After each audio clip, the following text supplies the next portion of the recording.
नमस्कार दोस्तों, नवयुग एकेडमी के यूट्यूब चैनल में आपका हार्दिक स्वागत है। हम आरपीएससी के पुराने पेपर जो राजस्थान और हिस्ट्री कल्चर 2025 में पूछे गए थे उनकी सीरीज है वो शुरू कर चुके हैं, जिसमें पूर्व में 3 वीडियो अपलोड हो चुके हैं। उसी सीरीज में ये चौथा वीडियो है। जिन लोगों ने वे वीडियो नहीं देखे हैं, डिस्क्रिप्शन बॉक्स में लिंक दी गई है, वहां से आपको वो वीडियो देखना है। निश्चित रूप से वो वीडियो आपको फायदेमंद साबित होंगे तथा ये क्लास है वो आपको आगामी प्रतियोगिता परीक्षाएं जैसे आरएएस है, एसआई है, असिस्टेंट प्रोफेसर है, college lecturer, school lecturer, REET, पटवार, वीडियो, सब प्रतियोगिता जिसमें राजस्थान और हिस्ट्री कल्चर का पोर्शन आता है, उनके लिए ये क्लास आपके लिए रामबाण साबित होगी। तथा आप हैं वो निश्चित रूप से आपको इसमें इस क्लास के माध्यम से आरपीएससी के पुराने पैटर्न को बहुत ही आसानी से समझने का है वो मतलब समझने को मिलेगा। तो निश्चित रूप से अपन पहले प्रश्न की ओर बढ़ रहे हैं बिना देरी किए हुए। सबसे पहले प्रश्न है वो अपन पूर्व के वीडियो में लगभग है वो 15 से 16 पेपरों को डिस्कस कर चुके हैं। उसी सीरीज में लगभग 19 पेपर हैं वो जनवरी 2025 से जुलाई 2025 तक कंडक्ट किए गए थे। उसी में लगभग ये 16वां 17वां पेपर है। एग्रीकल्चर ऑफिसर का ये पेपर हुआ है जो लगभग है वो जून क्या मतलब मार्च में पेपर आयोजित किया था। इसका पहला प्रश्न की ओर बढ़ रहे हैं। तो दोस्तों इसमें पूछा गया है पहला, गणेश्वर जोधपुर कॉपर कॉम्प्लेक्स में निम्नलिखित में से किस मर्दभांड से संबंधित है? पहला ऑप्शन इन लोगों ने दिया है गेरुए रंग के मर्दभांड, काले व लाल रंग के मर्दभांड, उत्तरी काले पोलिस युक्त मर्दभांड, चित्रित धूसर मर्दभांड। तो दोस्तों इसका आंसर है वो आरपीएससी ने एक माना है गेरुए रंग के मर्दभांड। तो दोस्तों गेरुए रंग के मर्दभांड को इंग्लिश में यदि अपन इस प्रश्न को इंग्लिश में देखा जाना चाहिए, जैसे इसको ओसीपी कल्चर बोलते हैं, ओसीपी कल्चर के नाम से जाना जाता है, जिसे हिंदी में कपिस्वर्णी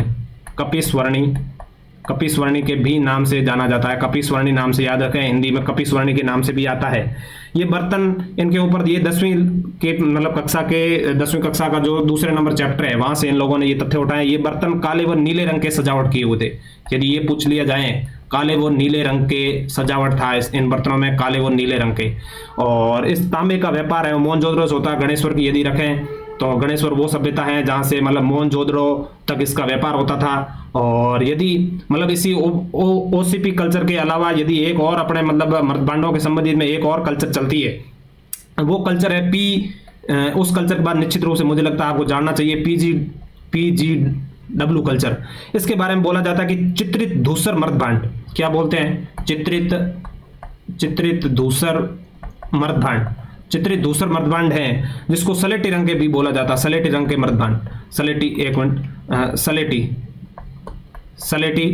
सलेटी रंग के मतलब मर्दभांड भी बोले जाते हैं। ये हैं वो मतलब गणेश्वर नहीं होगा। यदि ये चित्रित धूसर आ जाएं तो इसका उत्तर है वो मतलब विराटनगर होगा, अपने जयपुर वाली विराटनगर। आप ध्यान रखें, ये पूछ लिया है तो हो सकता है अगले प्रश्न में है वो ये पूछ लिया जाए, विराटनगर होगा।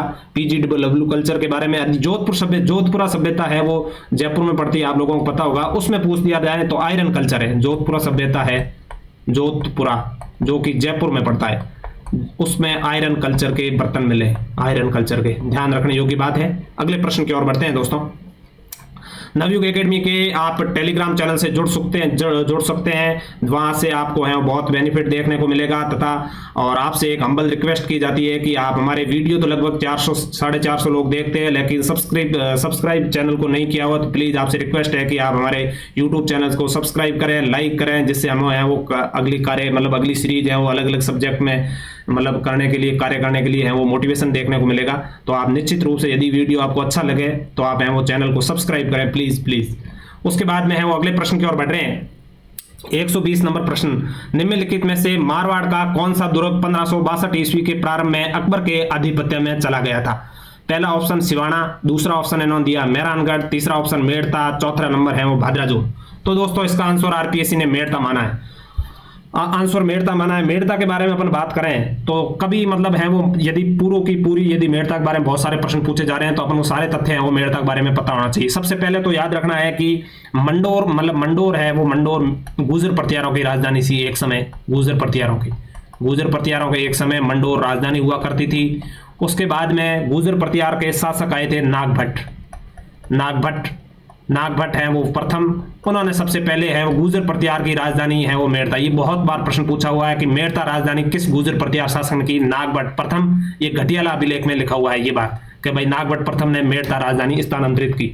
उसके बाद में है वो गुर्जर प्रतिहारों के बाद में ये अलाउद्दीन खिलजी के समय यहाँ का मतलब है वो गवर्नर एक मुस्लिमों के पास में ये दुर्ग चला गया था, मेड़ता का मुस्लिमों के पास चला गया था। उसके बाद में कई सालों के बाद में यहाँ मेड़ता का राजा बनता है दूधा।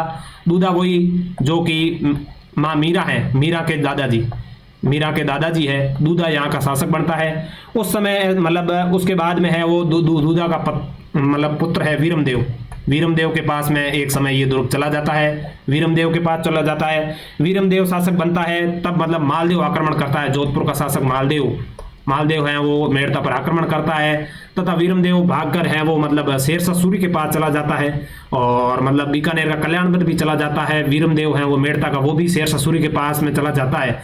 जो अपन को पता होगा जो जैता कुंपा से मतलब गिरी सुमेल का युद्ध में उस समय मतलब है वो वीरमदेव और कल्याणमल दोनों शामिल थे उस युद्ध में। तब यहाँ से वापस मालदेव का कब्जा हो चुका था मतलब मेड़ता के ऊपर। उसके बाद में ये दुर्ग है वो वीरमदेव के बाद में ये जयमल राठौड़ के पास चला जाता है। जयमल राठौड़ के पास चला जाता है ये दुर्ग मेड़ता वाला। और जयमल राठौड़ के बाद में चले जाने के बाद में है वो 1562 की बात है कि अकबर इस समय आक्रमण करता है। ऐसा कहा जाता है कि जयमल राठौड़ मतलब इस समय अकबर आक्रमण किया तो भगवान कृष्ण है वो जयमल राठौड़ के मतलब इस युद्ध में स्वयं लड़े थे। और उसके बाद में है वो जयमल राठौड़ को यहाँ से भगा दिया जाता है। ये मेड़ता है वो अकबर के अधीन आ जाता है। जयमल राठौड़ है वो यहाँ से अपन को पता हुआ है मेड़ता चला जाता है उदय सिंह के पास में। मेड़ता उदय सिंह के पास में चला जाता है जयमल राठौड़। वहाँ है वो इसको जयमल को मतलब ये वेरी इंपॉर्टेंट बदनोर जागीर दी गई। कौन सी जागीर दी गई? बदनोर। कहाँ पे है वो ये अपन प्रश्न में पढ़ा है। 1562 में अकबर ने मतलब मेड़ता के ऊपर आक्रमण कर लिया। उसके बाद में जयमल यहाँ से चला जाता है। जयमल है वो मतलब मेवाड़ चला जाता है। मेवाड़ में उदय सिंह राजा होता है। मेवाड़ का उदय सिंह है वो जयमल को बदनौर की है वो रियासत देता है। ये याद रखना है, यहाँ से प्रश्न बन सकता है। साथ में इनके भतीजे कल्ला राठौड़ भी मेड़ता चले गए थे। मतलब यहाँ मेड़ता छोड़ के वापस है वो मेवाड़ चले गए थे। उनको इंपॉर्टेंट है कि रन्नेला की जागीर दी थी। कौन सी? रन्नेला की जागीर। कल्ला राठौड़ को रन्नेला की जागीर दी थी और कल्ला को रन्नेला की जागीर और जयमल को है बदनों की जागीर दी गई उदय सिंह के द्वारा। उसके बाद में अपन को पता है 1568 में मतलब अकबर के द्वारा मेवाड़ के ऊपर आक्रमण हुआ था। उस समय जयमल और कल्ला राठौड़ के नेतृत्व में साका हुआ था। वो मतलब केसरिया किया गया था, वही जो जयमल और कल्ला है। और एक समय है वो अकबर ने 1562 में मतलब निश्चित रूप से मेड़ता के बारे में मैंने सारे तथ्य बता दिए। नागगढ़ के समय है वो राजधानी मेड़ता बनी थी। उसके बाद में मुस्लिमों के पास में आ गया था। उसके बाद में है वो मतलब मालदेव ने यहाँ से भगा दिया था। शेरशाह सूरी के पास में चले गए थे, बाद में दूधा के पास में, बाद में जयमल के पास। जयमल को बदनौर की जागीर, कल्ला राठौड़ को रन्नेला की जागीर 1568 में वही है वो मतलब केसरिया किया गया, वही जयमल राठौड़। उसके बाद में अगले प्रश्न की ओर बढ़ रहे हैं दोस्तों। बहुत ही अच्छा प्रश्न है।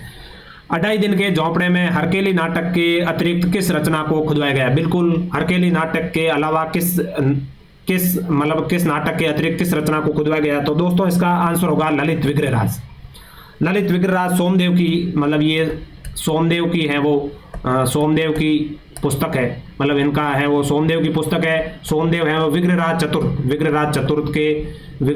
चतुर्थ के दरबारी था, उनके द्वारा ये नाटक लिखा गया है। और हरकेली नाटक है वो विग्रहराज चतुर्थ स्वयं द्वारा लिखा गया है। हरकेली नाटक विग्रहराज स्वयं का है। सोमदेव द्वारा ललित विग्रहराज लिखा गया, जो कि विग्रहराज के दरबारी थे, उनके द्वारा लिखा गया था।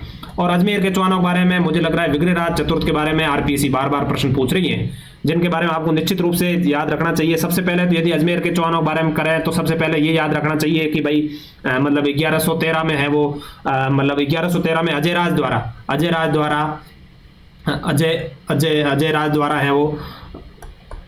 द्वारा अजमेर की स्थापना की गई। उसके बाद में है वो अर्णोराज शासक बनता है। अर्णोराज शासक बनते हैं। अर्णोराज के बाद में विग्रहराज चतुर्थ है वो। विग्रहराज चतुर्थ के बारे में मुझे लगता है ऐसा जहां भी चौहानों के प्रश्न पूछे जा रहे हैं, जहां विग्रहराज चतुर्थ के बारे में निश्चित रूप से प्रश्न पूछा जा रहा है।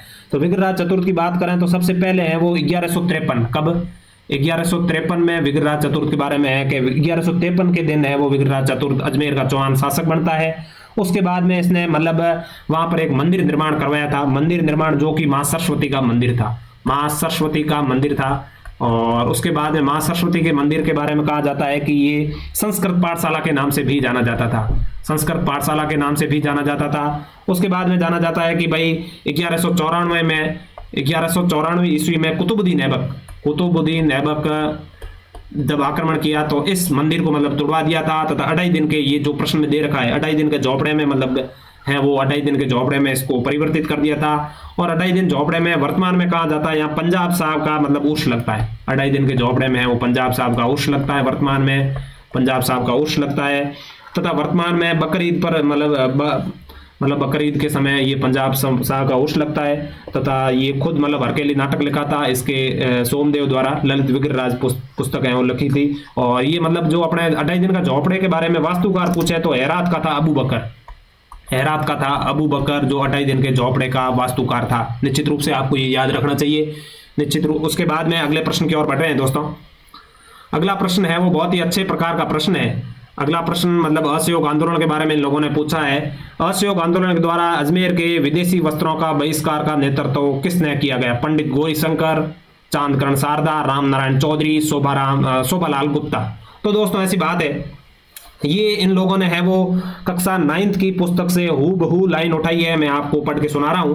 उसमें लिखा हुआ है, कक्षा 9th की पुस्तक में लिखा हुआ है कि 15 मार्च 1931, बिल्कुल बात है 15 मार्च 1921। वैसे आपको बताते हैं असहयोग आंदोलन 1920 में 1920 में महात्मा गांधी, तिलक की मृत्यु 1 अगस्त तिलक की मृत्यु के समय ये आंदोलन शुरुआत किया गया था। और ये बात है 5 अगस्त 1921 की। इस समय ऐसा लगा कि अजमेर में द्वितीय राजनीतिक सम्मेलन आयोजित किया जिसमें मोतीलाल जी नेहरू उपस्थित थे, बिल्कुल मोतीलाल नेहरू उपस्थित थे, मोतीलाल जी नेहरू यहाँ उपस्थित थे, मोतीलाल जी। तथा इस सम्मेलन की अध्यक्षता है वो मौलाना शौकत अली द्वारा की गई। इस सम्मेलन की मौलाना शौकत अली द्वारा इस सम्मेलन की है वो अध्यक्षता की गई, मौलाना शौकत अली के द्वारा। तथा विदेशी वस्त्रों का बहिष्कार का आह्वान किया तथा अजमेर में पंडित गौरीशंकर के नेतृत्व में, बिल्कुल इस प्रश्न का आंसर पंडित गौरीशंकर हो जाएगा। पंडित गौरीशंकर के नेतृत्व में विदेशी वस्त्रों का बहिष्कार किया गया। इस कार्य में अर्जुन लाल जी सेठी और चांदकरण शारदा, अर्जुन लाल जी और चांदकरण शारदा ये भी कार्य करने मतलब सम्मिलित। तो आप याद रखें इस सम्मेलन के बारे में, मुझे लगता है कि वापस यहाँ से तथ्य उठाए जा सकते हैं। 5 मार्च 1921 को ये हुआ, मोतीलाल नेहरू इसमें सम्मिलित हुए, शौकत अली इस सम्मेलन की अध्यक्षता कर रहे थे और अर्जुन लाल जी सेठी, चांदकरण शारदा इस सम्मेलन में भाग लिया। पंडित गौरीशंकर के नेतृत्व में विदेशी वस्त्रों का बहिष्कार किया गया। अगले प्रश्न की ओर बढ़ रहे हैं दोस्तों। अगला प्रश्न है वो निम्न में से किस मेर विद्रोह का प्रमुख कारण था? तो दोस्तों अगला प्रश्न है वो इन्होंने भी ये भी कक्षा 9th की जो अपने आरबीएससी की बुक है वहां से उठाए हैं।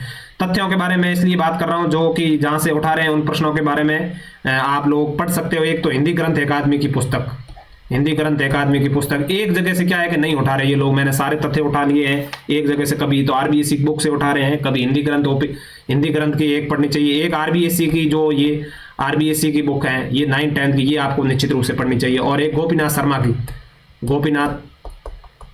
शर्मा की ये पुस्तक आप पढ़ सकते हो। लगभग सारे के सारे तथ्य 95% प्रश्न है वो राजस्थान हिस्ट्री कल्चर के। अपन ने लगभग पूर्व के वीडियो में 15-16 पेपर डिस्कस कर लिए हैं और ये आज अपना लास्ट वीडियो है। इसके माध्यम से लगभग नए पैटर्न से आरपीएससी जब से जनवरी से लगा के जुलाई में लगभग 18-19 पेपर में लगभग 350 प्रश्न पूछे हैं। सारा पीडीएफ मतलब ये इसमें पूरा पैटर्न आप समझ सकते हो। एक पीडीएफ के माध्यम से आपको पूरा इनका आइडिया लग जाएगा कौन से राजा से प्रश्न पूछा जा रहा है, किस स्तर का प्रश्न पूछा जा रहा है, कैसा प्रश्न अपन को अटेंड करना चाहिए और कौन से तथ्यों को मतलब हाईलाइट करके पढ़ने चाहिए और कहाँ से आ रहे हैं। ये सारी तथ्यों के बारे में आप अपनी अच्छी तरीके से समझ बना लें। मुझे लग रहा है कि इन तीनों पुस्तकों से पूछा जा रहे हैं। आप लोगों को ये पुस्तक आप पढ़ सकते हो यदि पढ़ना चाहे। आपके मतलब पूरी पुस्तकें नहीं पढ़े तो आपके जो भी आप नोट्स निश्चित रूप से पढ़ ही रहे होंगे, जहाँ भी स्टूडेंट है कोई ना कोई नोट्स तो बिल्कुल फॉलो कर रहे हैं। उन नोट्सों में आप इन बुक्सों मतलब जितना हो सके उनके तथ्य हैं वो ऐड ऑन करें। आगामी एसआई प्रतियोगिता मुझे लगता है पेपर बहुत ही अच्छे स्तर का आएगा, तो आप लोगों को मतलब इनमें पढ़ना चाहिए। तो अगला प्रश्न है 123 नंबर का, निम्न में से मेर विद्रोह का कारण कौन सा था?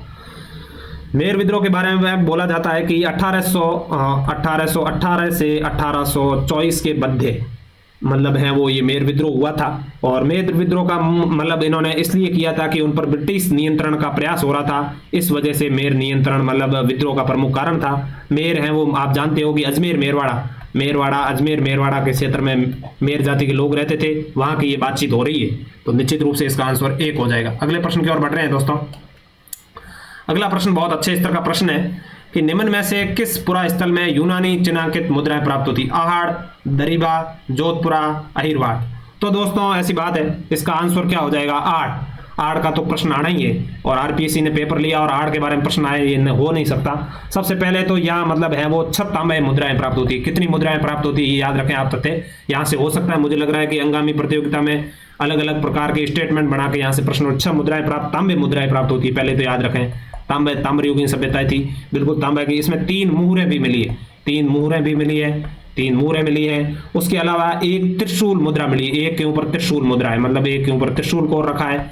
और उसके बाद में ऐसे माना जाता है कि एक अपोलो, एक मुद्रा मिली है जिसमें अपोलो, अपोलो आप लोगों को पता होगा, ये यूनानी मतलब यूनानी देवता है अपोलो, यूनानी देवता है, इसलिए इसको ऐसा माना जाता है कि इस प्रश्न में इसलिए पूछ लिया कि यूनानी चिन्हांकित मुद्राएं प्राप्त हुई है। बिल्कुल एक मुद्रा प्राप्त हुई है, कुल तो मुद्राएं 6 हुई है, उसमें से एक मुद्रा अपोलो की है। अपोलो मतलब भगवान है, वो यूनानी देवता माना जाता है, इसलिए इसको मान लिया जाता है। बाकी 36 मुद्राएं के बारे में मतलब एक और तरह का प्रश्न आए तो 36 मुद्राएं अपन को बैराट से भी प्राप्त हुई है। कितनी होती है? 36 वहां भी मतलब यूनानी मुद्राएं प्राप्त हुई है। ध्यान रखने योग्य बात है, यहाँ इन्होंने बैराट ऑप्शन नहीं दिया है जयपुर वाला, तो वहां भी मतलब है वो मतलब यूनानी मुद्राएं प्राप्त हुई है, ये भी आप तथ्य याद रखें। अगले प्रश्न की ओर बढ़ रहे हैं दोस्तों। महाराणा कुंभा के बारे में इन लोगों ने प्रश्न पूछा है। बिल्कुल, निम्नलिखित में से कौन सी पुस्तक महाराणा कुंभा के प्रसिद्ध शिल्पी गोविंद द्वारा लिखी गई है? तो दोस्तों ऐसी बात है, उद्धार धोरणी, राजवल्लभ, कलानिधि, द्वार दीपिका। बिल्कुल राजवल्लभ है वो पुस्तक किसकी है? मंडन की है, ये याद रखना है। सॉरी, मंडन की राजवल्लभ है, तो उद्धार धोरणी किसकी हो जाएगी? बिल्कुल मतलब है वो गोविंद की हो जाएगी। कलानिधि भी गोविंद की हो जाएगी। द्वार दीपिका है वो गोविंद की हो जाएगी। और उसके बाद में यदि और रखें आप मतलब मंडन की पुस्तकें याद रखें तो बिल्कुल मंडन की और रख सकते हैं आप। मंडन के अपने पूर्व के वीडियो में डिस्कस किए थे, और भी रख सकते हैं। रूप मंडन, एक रूप मंडन है, और एक कोदंड मंडन है, एक कोदंड मंडन भी मंडन की पुस्तक है। रूप मंडन है, और उसके बाद में राजवल्लभ, ये मंडन की पुस्तक हो जाएगी। उद्धार धोरणी, और उसके बाद में एक पुस्तक नाथा की नाथा की पुस्तक रखे तो वास्तु मंजरी, ये खूब बार पूछी हुई है। वास्तु मंजरी आप नाथा की पुस्तक निश्चित रूप से याद रखें। वास्तु मंजरी नाथा की पुस्तक है, तो निश्चित रूप से इसका A, B, D आंसर हो जाएगा, और इसका 3 नंबर आंसर हो जाएगा। अगले प्रश्न की ओर दोस्तों बढ़ रहे हैं। निम्न में से किस बूंदी के शासक का श्रीनाथ जी की सेवा करते हुए चित्रांकन बूंदी के महल में चित्रशाला है? राम सिंह, उमेद सिंह, छत्रसाल, भाव सिंह। तो दोस्तों ऐसा जाना जाता है कि उमेद सिंह के समय में मतलब है वो कोटा बूंदी का चित्रकाल का स्वर्ण काल है। कब का है? उमेद सिंह का समय। पहले तो ये याद रखना, स्वर्ण काल उमेद सिंह है, ये पूछा जा सकता है। और उमेद सिंह को मतलब एक और प्रतियोगिता में अन्य प्रकार का तथ्य पूछा था आरपीएससी ने पहले खूब बार ये पूछा हुआ है कि शिकार करते हुए 7 चित्रकार, शिकार करते हुए मतलब शिकार करते हुए 7 चित्रकार।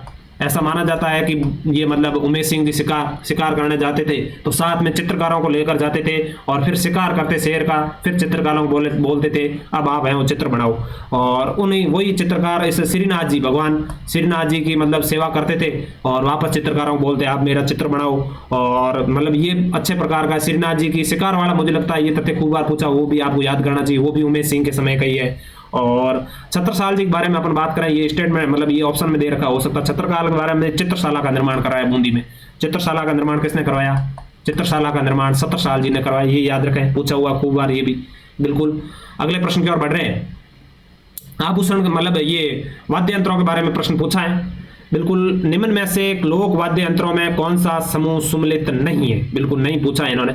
मृदंग और चंग, खंजरी, नौबत, बिल्कुल ये सभी एक जैसे ही है। अवनत वाद्य यंत्र है, क्या है? सभी अवनत है, अवनत वाद्य यंत्र है। बिल्कुल इसमें से कुछ गड़बड़ कर नहीं रखा इन लोगों ने।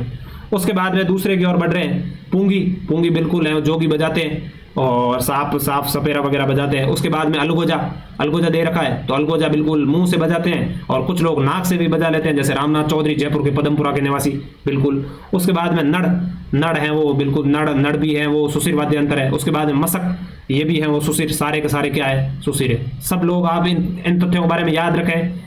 सुशिर वाद्य यंत्र कौन से आरपीसी वापस उठाएगी? तो इन्हीं आभूषणों में से उठाएगी, मतलब ये वाद्य यंत्रों में से उठाएगी। पूंगी, अलगोजा, नड़, मसक में से ऊपर रखे अवनत के बारे में मृदंग, चंग, खंजरी और नौबत, ये सारे अवनत है, ये सुशिर है। उसके बाद में तीसरे के बारे में बात करें तो तीसरा इन्होंने दिया है कि रावणथा और जंतर। उसके बाद में निशान और सतारा। देखो, यदि आरपीसी ने मतलब वाद्य यंत्रों के बारे में प्रश्न पूछा है तो निश्चित रूप से वो सतारा का ऑप्शन देगी। आप सतारा के बारे में बहुत अच्छी तरीके से याद कर लीजिए, सतारा का बोध है कि ये सुशिर वाद्यांतर है, बिल्कुल क्या है, सुशिर वाद्यांतर है। और रावणता और जंतर क्या है, ये तत्व वाद्यांतर है, बिल्कुल इसमें मिस्टेक कर दिए कहने, मतलब ऑप्शन 3 इसका आंसर हो जाएगा। और निशान क्या है, अवनद हो जाएगा, निशान क्या हो जाएगा, अवनद हो जाएगा, निशान अवनद। सतारा सुशिर डाल दिया इन्होंने, रावणता और जंतर क्या है, तत्वाद्यंतर है, बिल्कुल इसका ऑप्शन 3 नंबर हो जाएगा आपको निश्चित रूप से। और ये अपने नीचे बात करें, मंजीरा, झांझ, थाली और खड़नाल, ये सारे क्या है, सारे घन वाद्यांतर हैं, बिल्कुल ये ऑप्शन के बारे में याद रखें। आप सतारा के बारे में निश्चित रूप से, मुझे लगता है ऑप्शन में आरपीएससी ने यदि वाद्य यंत्र का प्रश्न पूछा और सतारा ऑप्शन प्रत्येक प्रश्न में दे रखा है,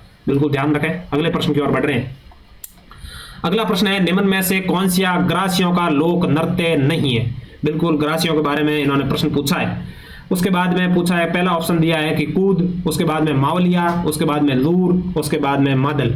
तो दोस्तों मावलिया इसका आंसर होगा, क्योंकि मावलिया है वो कथोड़ियों का होता है, बिल्कुल कथोड़ियों का है मावलिया, इसलिए ये नहीं होगा आंसर तो।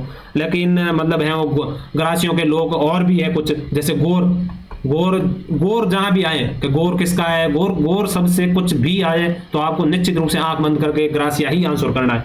उसके बाद में मादलिया, मादलिया है, मादलिया, मावलिया भी है, मादलिया भी है, ग्रासियों का है। और मोरिया, मोरिया भी किसका है, ग्रासियों का है, याद रखना चाहिए आप लोगों को। जवारा, बिल्कुल जवारा है। और मतलब आगे अगले प्रश्न की ओर बढ़ रहे हैं दोस्तों। राजस्थान के मतलब वर्तमान राजस्थान के निर्माण के विभिन्न चरणों के क्रम में प्रथम राज प्रमुख किसे नियुक्त किया, बिल्कुल ये है वो प्रथम राज प्रमुख के बारे में 18 मार्च, कौन सा, 18 मार्च 1948 मत्स्य संघ की बातचीत हो रही है, आपको याद होना चाहिए। सबसे पहले इसमें ABCD, अलवर, भरतपुर, धौलपुर, करौली रियासतें जुड़ी थी। राजधानी क्या थी, अलवर थी। प्रधानमंत्री कौन थे, शोभाराम जी कुमावत थे, शोभाराम जी थे। और उसके मतलब शोभाराम को धौलपुर के उदयभान सिंह क्या थे, उदयभान सिंह इसके क्या थे, राज प्रमुख थे। निश्चित रूप से इसका आंसर 2 उदयभान सिंह जी हो जाएंगे। अगले प्रश्न की ओर बढ़ रहे हैं दोस्तों। अगला प्रश्न है कि चाल पुजारियों के संबंध में किस लोक देवता के मंदिर से हैं, पाबू जी, रामदेव जी, गोगा जी, मेहा जी। बिल्कुल पाबू जी के तो भील, भोपे वगैरह और थोड़ी जाति के लोगों से संबंध है, और उसका आंसर है मतलब गोगा जी माना है। वैसे चाहल या मतलब है वो चायल, 2 अलग अलग तथ्य दे रखे हैं बुकों में, मैंने देखा है। चाल या मतलब सॉरी एक मिनट, चाल या चायल, एक तो है चाल और एक है चायल, मुझे लग रहा है ये दोनों एक ही है, और आप लोगों को पता हो तो कमेंट बॉक्स में बताना। बिल्कुल ये हनुमानगढ़ में जाट समुदाय से हैं, कुछ लोग इन्हें मुसलमान भी बताते हैं, पता नहीं जाटों से या मुसलमान। चाल हैं वो लोक देवता गोगा जी से संबंधित है। अगले प्रश्न की ओर बढ़ रहे हैं। ये प्रश्न मैंने पूर्व के वीडियो में डिस्कस कर लिया, उस समय ये ऐसा तो नहीं पूछा था, उस दिन इनकी बुक से प्रश्न पूछा हुआ था, मैंने उस समय बताया था। मैंने ये प्रश्न पत्र पहले नहीं देखा था, मैंने पहले ही बता दिया था कि ऐसा प्रश्न पूछा जा सकता है, और अगला प्रश्न पत्र देखा तो ये वैसा ही प्रश्न पूछा हुआ है। भीमविलास राजस्थान किस बोली में लिखी गई है, उस समय मतलब है वो अलग तरह का तथ्य था, लेकिन अपने सारी बात की थी उस समय, मतलब है वो जो नीमराणा के राजा थे उनके समय की, तो ये मतलब है वो आयरवाटी भाषा से है। नीमराणा के राजा के बारे में मतलब भीमविलास पुस्तक के बारे में देवना, तो मतलब है वो इसका आंसर है वो 4 हो जाएगा दोस्तों। शंकरदेव रचित भीमविलास राजस्थानी किस बोली में, आयरवाटी भाषा, नीमराणा के बारे में बातचीत हो रही है। बिल्कुल अगले तथ्य की ओर बढ़ रहे हैं दोस्तों। अगला तथ्य है कि निम्नलिखित में कौन सी पुस्तक सूर्यमल मिश्रण द्वारा लिखी गई थी, नीचे दिए गए कोड की सहायता से। राम सिंह जी के दरबारी थे पहली बात तो, और राम सिंह बूंदी के शासक थे।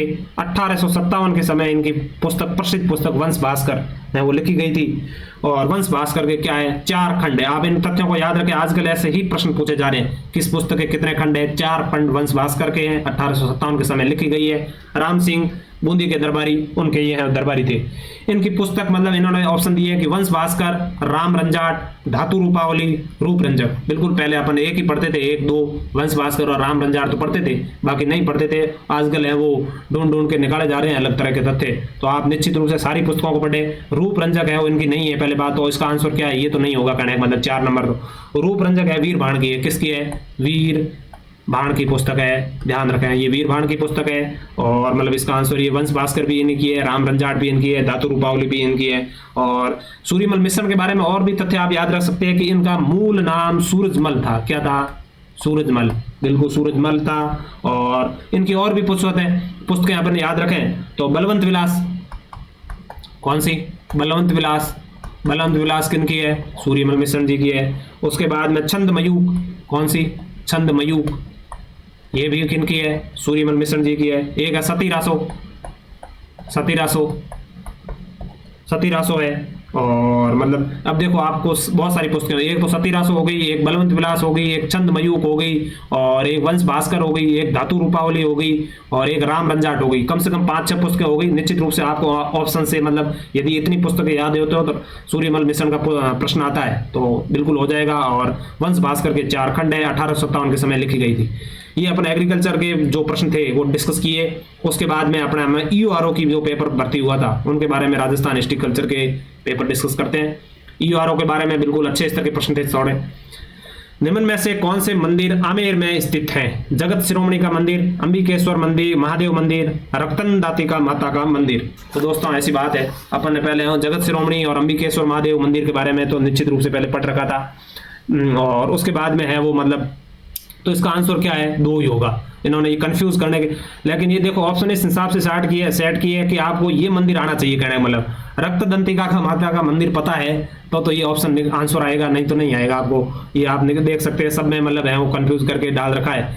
तो बिल्कुल ये पहला तो अपन को पता होगा कि मतलब जगत शिरोमणि का मंदिर किसने?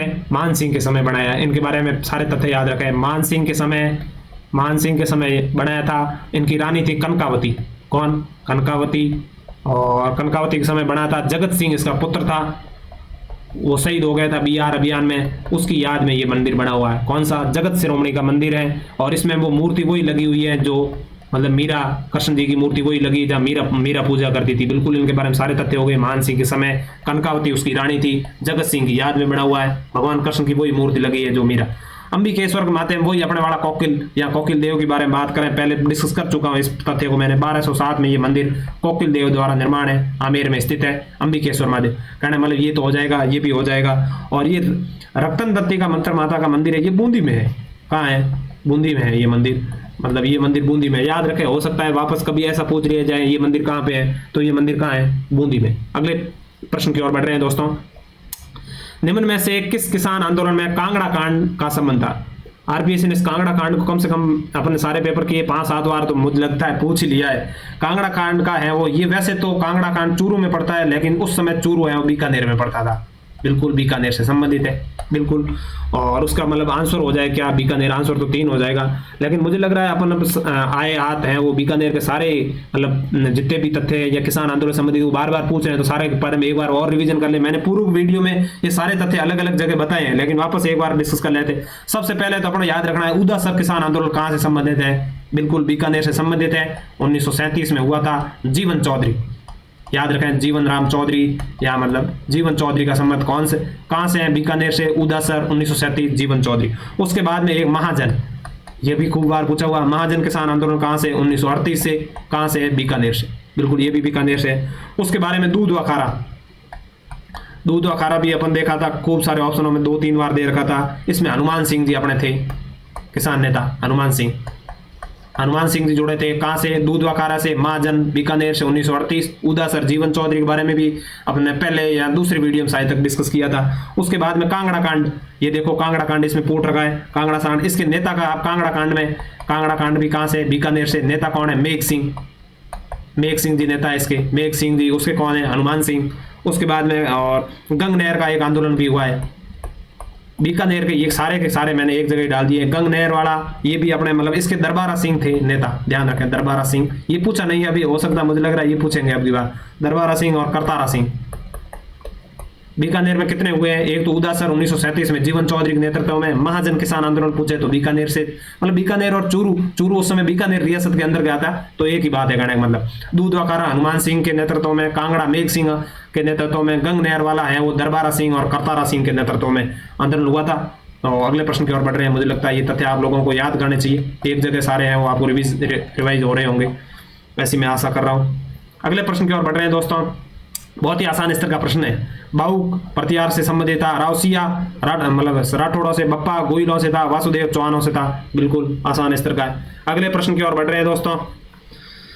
अगला प्रश्न इन्होंने दिया कि निम्नलिखित में से किस ब्रिटिश अधिकारी ने बूंदी के शासक राव बिशन सिंह पर दबाव डालकर सती प्रथा के विरुद्ध वातावरण तैयार करने की सफलता प्राप्त की थी? रॉबिन्सन, ऐसा तो अंग्रेज अधिकारी अपने नहीं पढ़ा था। जेम्स टॉड, राव बर्टन लुडलो। तो लुडलो दोस्तों कहाँ का था? जयपुर का ये पॉलिटिकल एजेंट था, बिल्कुल बूंदी से इनका संबंध नहीं था। बर्टन कहाँ का था? मेवाड़ का पॉलिटिकल एजेंट था। तो निश्चित रूप से ये अपन ने सुना नहीं है, ये दो इनके थे। तो जेम्स टॉड है वो, मतलब ये सती प्रथा के विरुद्ध बूंदी के राजा के बारे में ऐसा माना जाता है कि इन्होंने दबाव बना के मतलब माहौल तैयार करवाया था। बिल्कुल अगले प्रश्न की ओर बढ़ रहे हैं दोस्तों। अगला प्रश्न रणथंभौर के बारे में, चौहानों के बारे में पूछा जाता है, खूब बार पूछे हुए पुराने प्रश्न, अपन सारे तथ्य इसके रिवाइज भी पूर्व वीडियो में कर चुके हैं, एक बार और कर लेते हैं। रानी रंग देवी का ऐतिहासिक जोर किससे संबंधित है? बिल्कुल सिवाना से, जालोर से, रणथंभौर से, चित्तौड़गढ़। बिल्कुल रणथंभौर से संबंधित है, जल जोर के नाम से जाना जाता है, राजस्थान का पहला शाखा है, 1301 में हुआ था। ठीक है, पहले तो ये याद रखना हो। ये सारा वर्णन अलाउद्दीन मतलब ये खजाइन उल फुतू कौन सी पुस्तक में, पहले तो ये याद रखना है, खजाइन उल फुतू, खजाइन उल फुतू में वर्णन है ये पूरा। और उसके बाद में है वो यदि अपन सारे मतलब ये तो 1301 का पहला शाखा हो गया, सारे यदि शाखाओं की बात करें तो उसके बाद में सबसे पहले 1303 में, यदि 1303 की बात करें तो उसके बाद में कहाँ हुआ था? मेवाड़ का शाखा हुआ था। राजा कौन था? रतन सिंह, राजा रतन सिंह था। पद्मिनी जी के नेतृत्व में रतन सिंह, पद्मिनी, 1303 अलाउद्दीन ने आक्रमण किया, 1301 में रणथंभौर रंग देवी और अमीर के नेतृत्व में, और 1303 में रतन सिंह और पद्मिनी के नेतृत्व में हुआ, ये वो दूसरा। उसके बाद में तीसरे शाखे की बात करें तो 1535 में वो कर्मावती और मतलब है वो कर्मावती और बाघ सिंह के नेतृत्व में, कर्मावती और बाघ सिंह के नेतृत्व में हो गया था। उसके बाद में 1568, एक मिनट,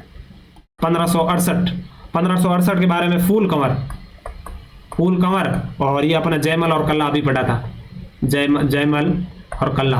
ये कौन सा हो गया? तीसरा। मेवाड़ के तीनों शाखा देखो, पहला 1303 1532 कर्मावती और बाघ सिंह, 1568 फूल कंवर और जयमल और कल्ला राठौड़ के नेतृत्व में, और 1303 में मेवाड़ और रतन सिंह वाड़ा हो गया। और उसके बाद में मतलब ये अपने 4 शाखे कर ली। और सिवाना शाखा की इन्होंने ऑप्शन दे रखा है, तो सिवाना 1308 में हुआ था। कब हुआ? 1308 में सातल के नेतृत्व में, कानर देव के भतीजे थे, सातल के 1308 में हुआ। यदि जालोर वाले की बात करें तो 1311 में हुआ था, 1311 कानर देव और वीरम देव जी के नेतृत्व में। तो सारे अपन ने जितने भी राजस्थान में शाखे हो रखे सारे एक जगह ही कर लिए। 1311 वाला, 1308 में सिवाना वाला, 1303 वाला कर लिया अपने मतलब पहला मेवाड़ वाला, उसके बाद में कर्मावती वाला 1535, 1568 वाला, उसके बाद 1301 है वो रणथंभौर वाला, सारे हो गए। अगले प्रश्न की ओर बढ़ रहे हैं दोस्तों। अगला प्रश्न है वो यूआरओ में अपने 3-5 प्रश्न देख लिए, छठा प्रश्न की ओर बढ़ रहे हैं। प्रजामंडल आंदोलन के संबंध में निम्नलिखित कथनों पर विचार कीजिए, निम्नलिखित में से सही विकल्प को चुनिए। तो दोस्तों इन्होंने प्रजामंडल के मुझे लग रहा है बांसवाड़ा के बारे में 2-3 बार दे रखा है इन लोगों ने। तो बांसवाड़ा के बारे में इन्होंने पूछा है कि भूपेंद्र नाथ त्रिवेदी के अथक प्रयासों से बांसवाड़ा प्रजामंडल की स्थापना हुई। बिल्कुल ये सही स्टेटमेंट है, भूपेंद्र नाथ त्रिवेदी ने खूब सारे प्रयास किए थे। उसके बाद में इन्होंने दिया है कि कृष्णदत्त पालीवाल की अध्यक्षता में धौलपुर प्रजामंडल की स्थापना हुई थी। बिल्कुल इस प्रश्न के दोनों ही तथ्य सही है। और अपन ने पूर्व में बांसवाड़ा के प्रजामंडल के बारे में डिस्कस किया था, मैंने उस समय भी बताया कुबला भगत। आप याद करें तथ्यों को, यदि वीडियो पहली बार देख रहे हैं तो हमारा पुराने वीडियो पे 1 नंबर का वीडियो, उसमें मैंने ये पूछे आरपीसी नए पैटर्न से पूछे थे। कुबला भगत है, देवा है, दीपा है, ये सारे कहाँ से जुड़े हुए थे? बांसवाड़ा प्रजामंडल से जुड़े हुए थे। और धौलपुर प्रजामंडल की इन्होंने कृष्णदत्त पालीवाल का तो ऑप्शन दे रखा है, लेकिन एक ज्वाला प्रसाद जिज्ञासु, वो भी कहाँ से थे? धौलपुर प्रजामंडल से थे। ऐसा कौन सा प्रजामंडल है जिसमें स्वामी सरदानंद जी के प्रयासों से हुआ था? वो भी धौलपुर, यदि वो भी आप याद रखें तो वो धौलपुर प्रजामंडल उनकी प्रेरणा से हुआ था। इसके स्टेटमेंट क्या है? दोनों सही हो जाएगा। अगले प्रश्न की ओर बढ़ रहे हैं दोस्तों। बिल्कुल वाद्य यंत्रों के प्रश्न पूछे हैं, मैंने अभी बताया था यदि वाद्य यंत्रों का प्रश्न आया और सतारा नहीं दिया ये तो हो नहीं सकता। देखो यूआरओ में पूछा था कि निम्नलिखित में कौन सा राजस्थानी लोक संगीत सुशीर वाद्य यंत्र है? बिल्कुल सुशीर वाद्य यंत्र के बारे में इन्होंने पूछा है कि भाई अलगोजा, पहला बिल्कुल अलगोजा है वो 2 बांसुरियों को जोड़ते हैं। पहले तो 2 बांसुरी जोड़ते हैं और 2 बांसुरियों को जोड़ा जाता है। राजस्थान का राज्य वाद्य यंत्र है। राजस्थान का क्या है? राज्य वाद्य यंत्र, राजस्थान का राज्य वाद्य यंत्र है। और है वो मतलब रामनाथ चौधरी मुंह से बजाते हैं, कई लोग नाकों से भी बजा देते हैं। रामनाथ चौधरी जी पदमपुरा के हैं, जयपुर के अपने रामनाथ चौधरी, वो नाक से बजाते हैं। इनका नाम याद रखना है। अलगोजा तो हो गया। उसके बाद में भपंग, तो भपंग कहाँ से है? भपंग मतलब तत्व वाद्य यंत्र है, ये तो याद रखना है। एक तो भपंग क्या है? तत्व है। जौर खां मेवाती बजाते हैं, जौर खां मेवाती। जौहर खां मेवाती बजाते हैं, तत्वाद्य यंत्र है। उसके बाद में इन्होंने दे रखा है सतारा। तो दोस्तों सतारा क्या है, सतारा मतलब क्या है, पहले तो एक तो तारा नहीं है, ये याद रखना, कहना मतलब ये सुशिर है, ये याद रखना। तारा की वजह से लोग क्या है कि इसको याद नहीं कर पाते हैं, सतारा तो मतलब सुशिर है, बिल्कुल इसमें सुशिर पूछा है तो सस। और उसके बाद में नड़ दे रखा है। तो दोस्तों नड़ है वो कर्णा भील बजाते थे। तो नड़ कौन बजाते थे, कर्णा भील बजाते थे। तो इसमें तत्त मतलब है वो कर्ण मतलब अपने तत्त बपंग निकाल दो, ब इसको हटा दो, ब ये भी हट गया, और मतलब इसमें ऑप्शन ये भी हट गया, इसका ऑप्शन 4 हो जाएगा। अगले प्रश्न की ओर बढ़ रहे हैं दोस्तों। यदि वाद्य यंत्रों, मुझे लग रहा है वाद्य यंत्रों के बारे में अपन डिस्कस कर ही लेते हैं एक बार, खूब सारे प्रश्न आ रहे हैं वाद्य यंत्रों को। मुझे लगता 2-2 3-3 वाद्य यंत्र आपको याद करने, सारों के बारे में न पढ़े, सारे नहीं पूछ रहे हैं। आरपीएससी 3-4 ये वो फेमस वाले वही पूछ रही है, लेकिन उनमें कंफ्यूज ऐसा क्रिएट कर रही है कि लोग बहुत कंफ्यूज, सतारा, नड़, बपंग, ये 3-4 एक जैसे हैं वो डाल देते हैं। सबसे पहले मुझे लग रहा है तत्व वाद्य यंत्रों में आपको याद करना चाहिए, तो पहले तो एक करना चाहिए रवाज, ये कौन सा है, तत्व है। उसके बाद में मुझे लग रहा है याद करना चाहिए भुपंग, ये भुपंग के बारे में डाल रहे हैं। उसके बाद में करना चाहिए सुरिंदा। अब देखो सुरिंदा अपन को लगता है कि भाई सुशिर होगा, सुरिंदा क्या है, तत्व है। भुपंग क्या है, तत्व है। रवाज क्या है, तत्व है। ये तो तत्व वाले हो गए। उसके बाद मुझे लग रहा है सुशिर वालों में आपको याद करने चाहिए, तो सुशिर वाले ये 3-4 कौन से, सुशिर वाले में एक तो करना चाहिए सतारा, 1 नंबर। तारा है लेकिन है सतारा, ध्यान रखें, तारा है लेकिन क्या है, सतारा है, कहने का मतलब तत्व नहीं है, सुशिर है, ये याद रखें आप। उसके बाद में एक मसक, मसक क्या है, सुशिर वाद्य यंत्र है। उसके बारे में क्या है, नागफणी, नागफणी ये क्या है, सुशिर है। उसके बाद में एक कर दे नफीरी, नफीरी वाद्य यंत्र, नफीरी। उसके बाद में यदि अवनद से याद करें, अवनद से याद करें तो एक तो तासा कर लें आप, और एक कर लें डेरू, बिल्कुल ये 5 से एक है, इनमें से अलावा नहीं पूछ रही वो। अवनद से पूछ रही है तो तासा और डेरू से पूछ रही है, सुशिर से पूछ रही है तो सतारा, मसक, नागफणी और नफीरी, और तत् से पूछ रही है तो रवाज, भुपंग और सुरिंदा। और मतलब इनमें से कंफ्यूज कर रही है, कहने मतलब एक जैसे सतारा सुरिंदा एक जैसे डाल रही है। तो आप निश्चित रूप से ये आपके मतलब ये एक शॉर्ट टाइप का कुछ बना के बार बार याद कर सकते हैं। ये इन्हीं में से पूछ रही है, आप देखें अपना अगले प्रश्नों में देखेंगे सारे के इसी में से पूछ रही है। और पीछे भी अपन 2-3 पूछा, उनमें भी सतारा डाल रखा था, ये भपंग डाल रखा था, नट डाल देते हैं कभी, तो निश्चित रूप से इनके बारे में आप याद करें। बिल्कुल अगले प्रश्न की ओर बढ़ रहे हैं दोस्तों। लोक देवता कल्लाजी राठौड़ की समाधि कहां पर है, चित्तौड़गढ़ में, मेहरानगढ़ में, गागरोन। अभी अपन ने 1562 में अकबर ने मेड़ता के ऊपर आक्रमण कर लिया। उसके बाद में कल्ला और है वो जयमल दोनों है वो कहाँ गए, उदयपुर चले गए। कल्ला को कौन सी जागीर दी, आपको याद करना चाहिए।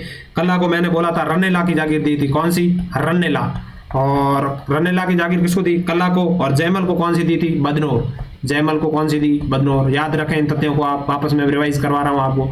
मतलब उसके बाद कल्ला जी चित्तौड़ चले गए थे 1568 में। अभी इस साके के बारे में बात की थी अपने, मतलब साके में ये क्या है, कल्ला जी राठौड़ जो मेवाड़ का तीसरा साका हुआ था फूल कुंवर वाला नेतृत्व में, उस साके में है वो कल्ला राठौड़, मतलब है वो ये कर्म मतलब तीसरा 1568 में फूल कुंवर, जयमल और कल्ला राठौड़ इसमें शहीद हो गए। उसके बाद में चित्तौड़गढ़ कल्ले में क्या है, चित्तौड़गढ़ कल्ले में मतलब इनकी है वो प्रतिमा लगी हुई है। आपको निश्चित रूप से इसका आंसर चित्तौड़गढ़ होगा। अगले प्रश्न की ओर बढ़ रहे हैं दोस्तों। ये मतलब अच्छे प्रकार का प्रश्न था, 10वीं वार्ड वाली किताब में से नहीं, मैंने कहा किलों वाले सारे प्रश्न ऐसे ही उठा रही। नाना साहब का झालरा, इब्राहिम का झालरा नामक जलाशय अवस्थित है। गागरोन के दुर्ग झालावाड़ में, तारागढ़ के अजमेर में, बयाना का दुर्ग भरतपुर में, जयगढ़ जयपुर में। तो दोस्तों ऐसी बात है कि इसका आंसर तो आरपीएससी वालों ने क्या माना है, तो इसका आंसर है वो बी माना है, तारागढ़ अजमेर माना है। तारागढ़ अजमेर के बारे में अपने सारे तथ्य वो पिछले वीडियो में डिस्कस किए थे भाई, किसने कौन दुर्ग अध्यक्ष था, आप याद करें उन तथ्यों के बारे में, किसने दुर्ग मतलब ये निर्माण करवाया था, और मतलब अपने विलियम बेंटिक ने क्या था इस किले के बारे में, दूसरा जिब्राल्टर का था, और सारे तथ्य पढ़े थे। यदि गागरोन के दुर्ग, मुझे लग रहा है अपन बाकी किलों के बारे में डिस्कस करें, इसका तो आंसर क्या हो जाएगा, सेकंड हो जाएगा। गागरोन के दुर्ग के बारे में करें तो एक तो इसमें कोटा राज्य की टकसाल है, क्या है, कोटा राज्य की टकसाल, ये याद करना चाहिए आपको, कोटा राज्य की टकसाल है। उसके बाद में मधुसूदन मंदिर है, कौन सा, मधुसूदन मंदिर, मधुसूदन मंदिर है। उसके बाद में क्या है, यहाँ जो मतलब जोहरा कुंड है, और अंधेरी बावड़ी है, अंधेरी बावड़ी है, जोरा बोरा का कुंड है। और ये है वो तथ्य आपको झालावाड़ के बारे में। बयाना किला के बारे में बात करें तो इसमें समुद्रगुप्त द्वारा निर्मित प्रथम है वो विजय स्तंभ कहाँ बना हुआ है, बिल्कुल इसी किले में बना हुआ है विजय स्तंभ, किसमें, बयाना किले में। और अकबर की छतरी किस किले में है, बयाना किले में। उसके बाद में जहांगीर का दरवाजा किसका, जहांगीर का दरवाजा किस किले में? बयाना किले में। लेकिन जहांगीर का महल पुष्कर में है, ध्यान रखें, जहांगीर का महल कहाँ है? पुष्कर में है। आप इसके बारे में भी याद रखें, जहांगीर का महल तो कहाँ है? पुष्कर में है। जहांगीर का दरवाजा कहाँ है? उसमें है, किसमें? बयाना किले में। उसके बाद में याद करें तो मतलब बयाना किले में और भी है, बयाना, मुझे लग रहा है बयाना किले वाले से पूछ सकते हैं, मतलब जहांगीर का महल हो गया, और उसके बाद में एक लोधी मीनार भी बयाना किले में है, ये भी आप याद रख सकते हैं।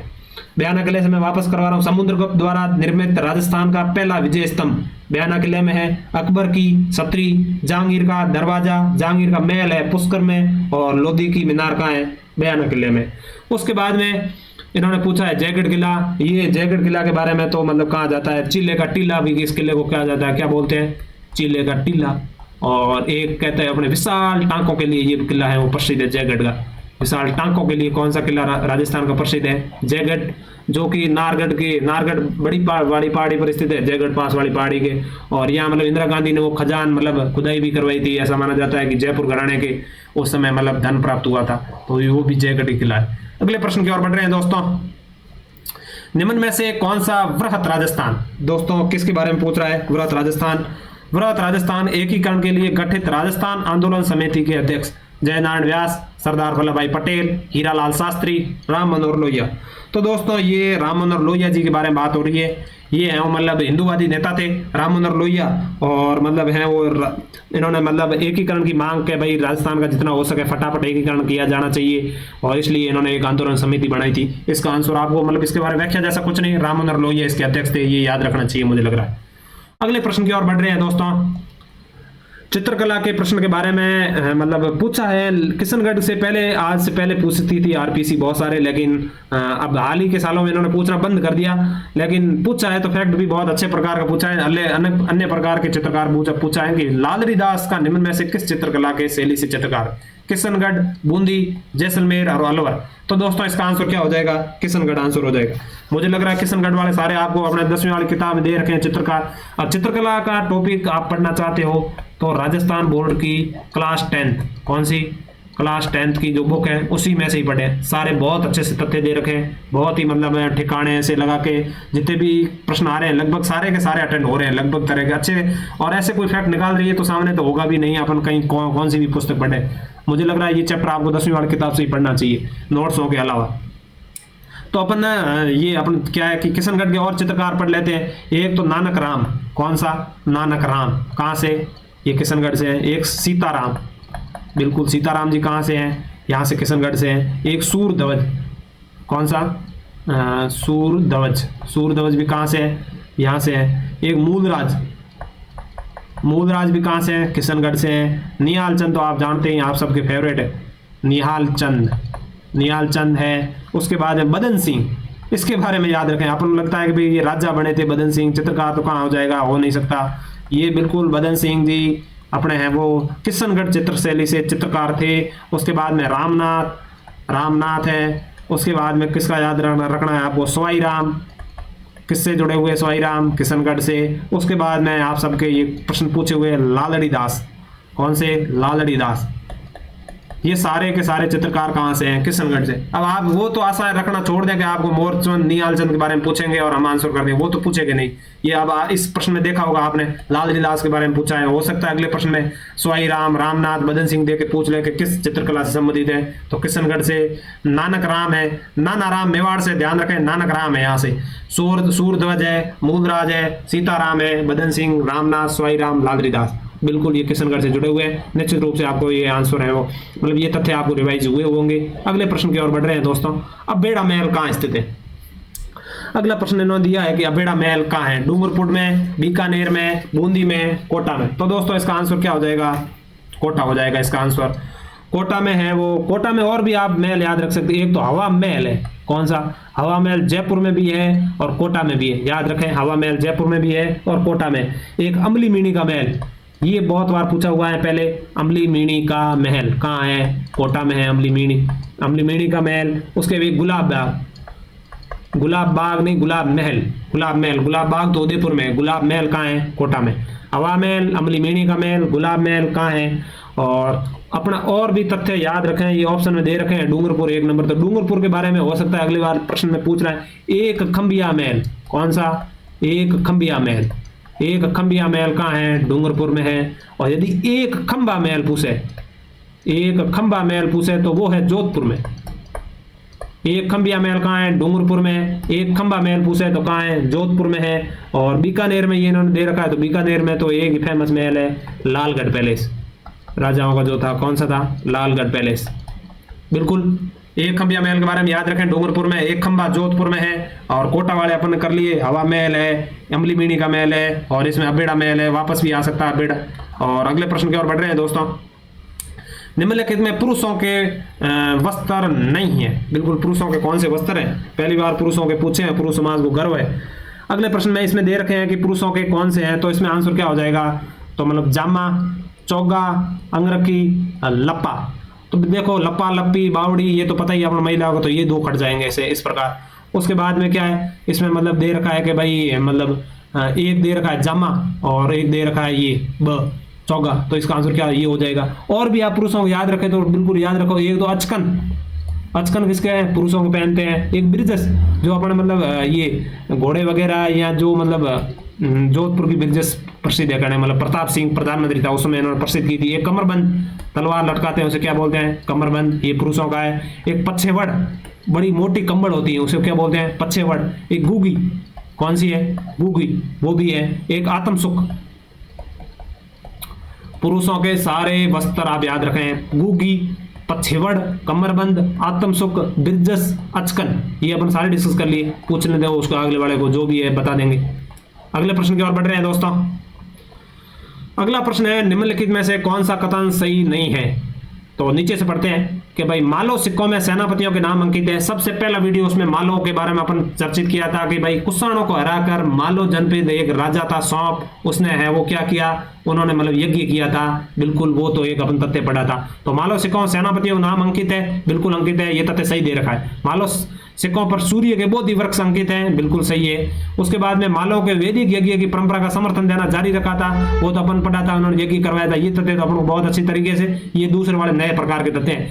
उसके बाद पूछा इन्होंने मालो संवत प्रारंभ 78 ईस्वी में हुआ था। ये मतलब सामान्य तो क्या है, कठिन स्तर का प्रश्न है, लेकिन आपको ये पता होना चाहिए कि 1800 ईस्वी में, मतलब एक ऐसा दे रखा होगा जो किसी दूसरे का होगा, ऐसे आंसर निकाल सकते हैं। कुछ आंसर हो सकता है, सारे तथ्य ऐसे पॉसिबल नहीं है कि मालो सिक्कों में सूर्य के थे सारे, मतलब जनपद, खूब सारे जनपद आए थे, कुषाण, शक, सीतियन, इनके बारे में सारों के बारे में अपन नहीं रख सकते प्रत्येक तथ्य के बारे में याद। तो अपन को पता है कि 78 ईस्वी में वो शक संवत शुरू हुआ था। कौन सा? शक संवत। तो ऐसे करके मतलब कि भाई ये नहीं होगा, तो इसमें एक ही पूछा, इन्होंने टिपिकल नहीं बनाया। ऐसा जो कठिन स्तर का उसको बहुत ज्यादा टिपिकल नहीं बनाएंगे, कहने मतलब आंसर थोड़ा सा इजी से ऐड करेंगे। तो इसमें ये अपन को पता होता ना कि भाई 78 ईस्वी में मालो संवत तो नहीं हुआ था, शक संवत शुरू हुआ था। ऐसे में ये आंसर हो सकता है, बाकी वाले अपन को नहीं पता हो तो भी काम चल रहा था, सही नहीं पूछा हुआ था। अगले प्रश्न की ओर बढ़ रहे हैं दोस्तों।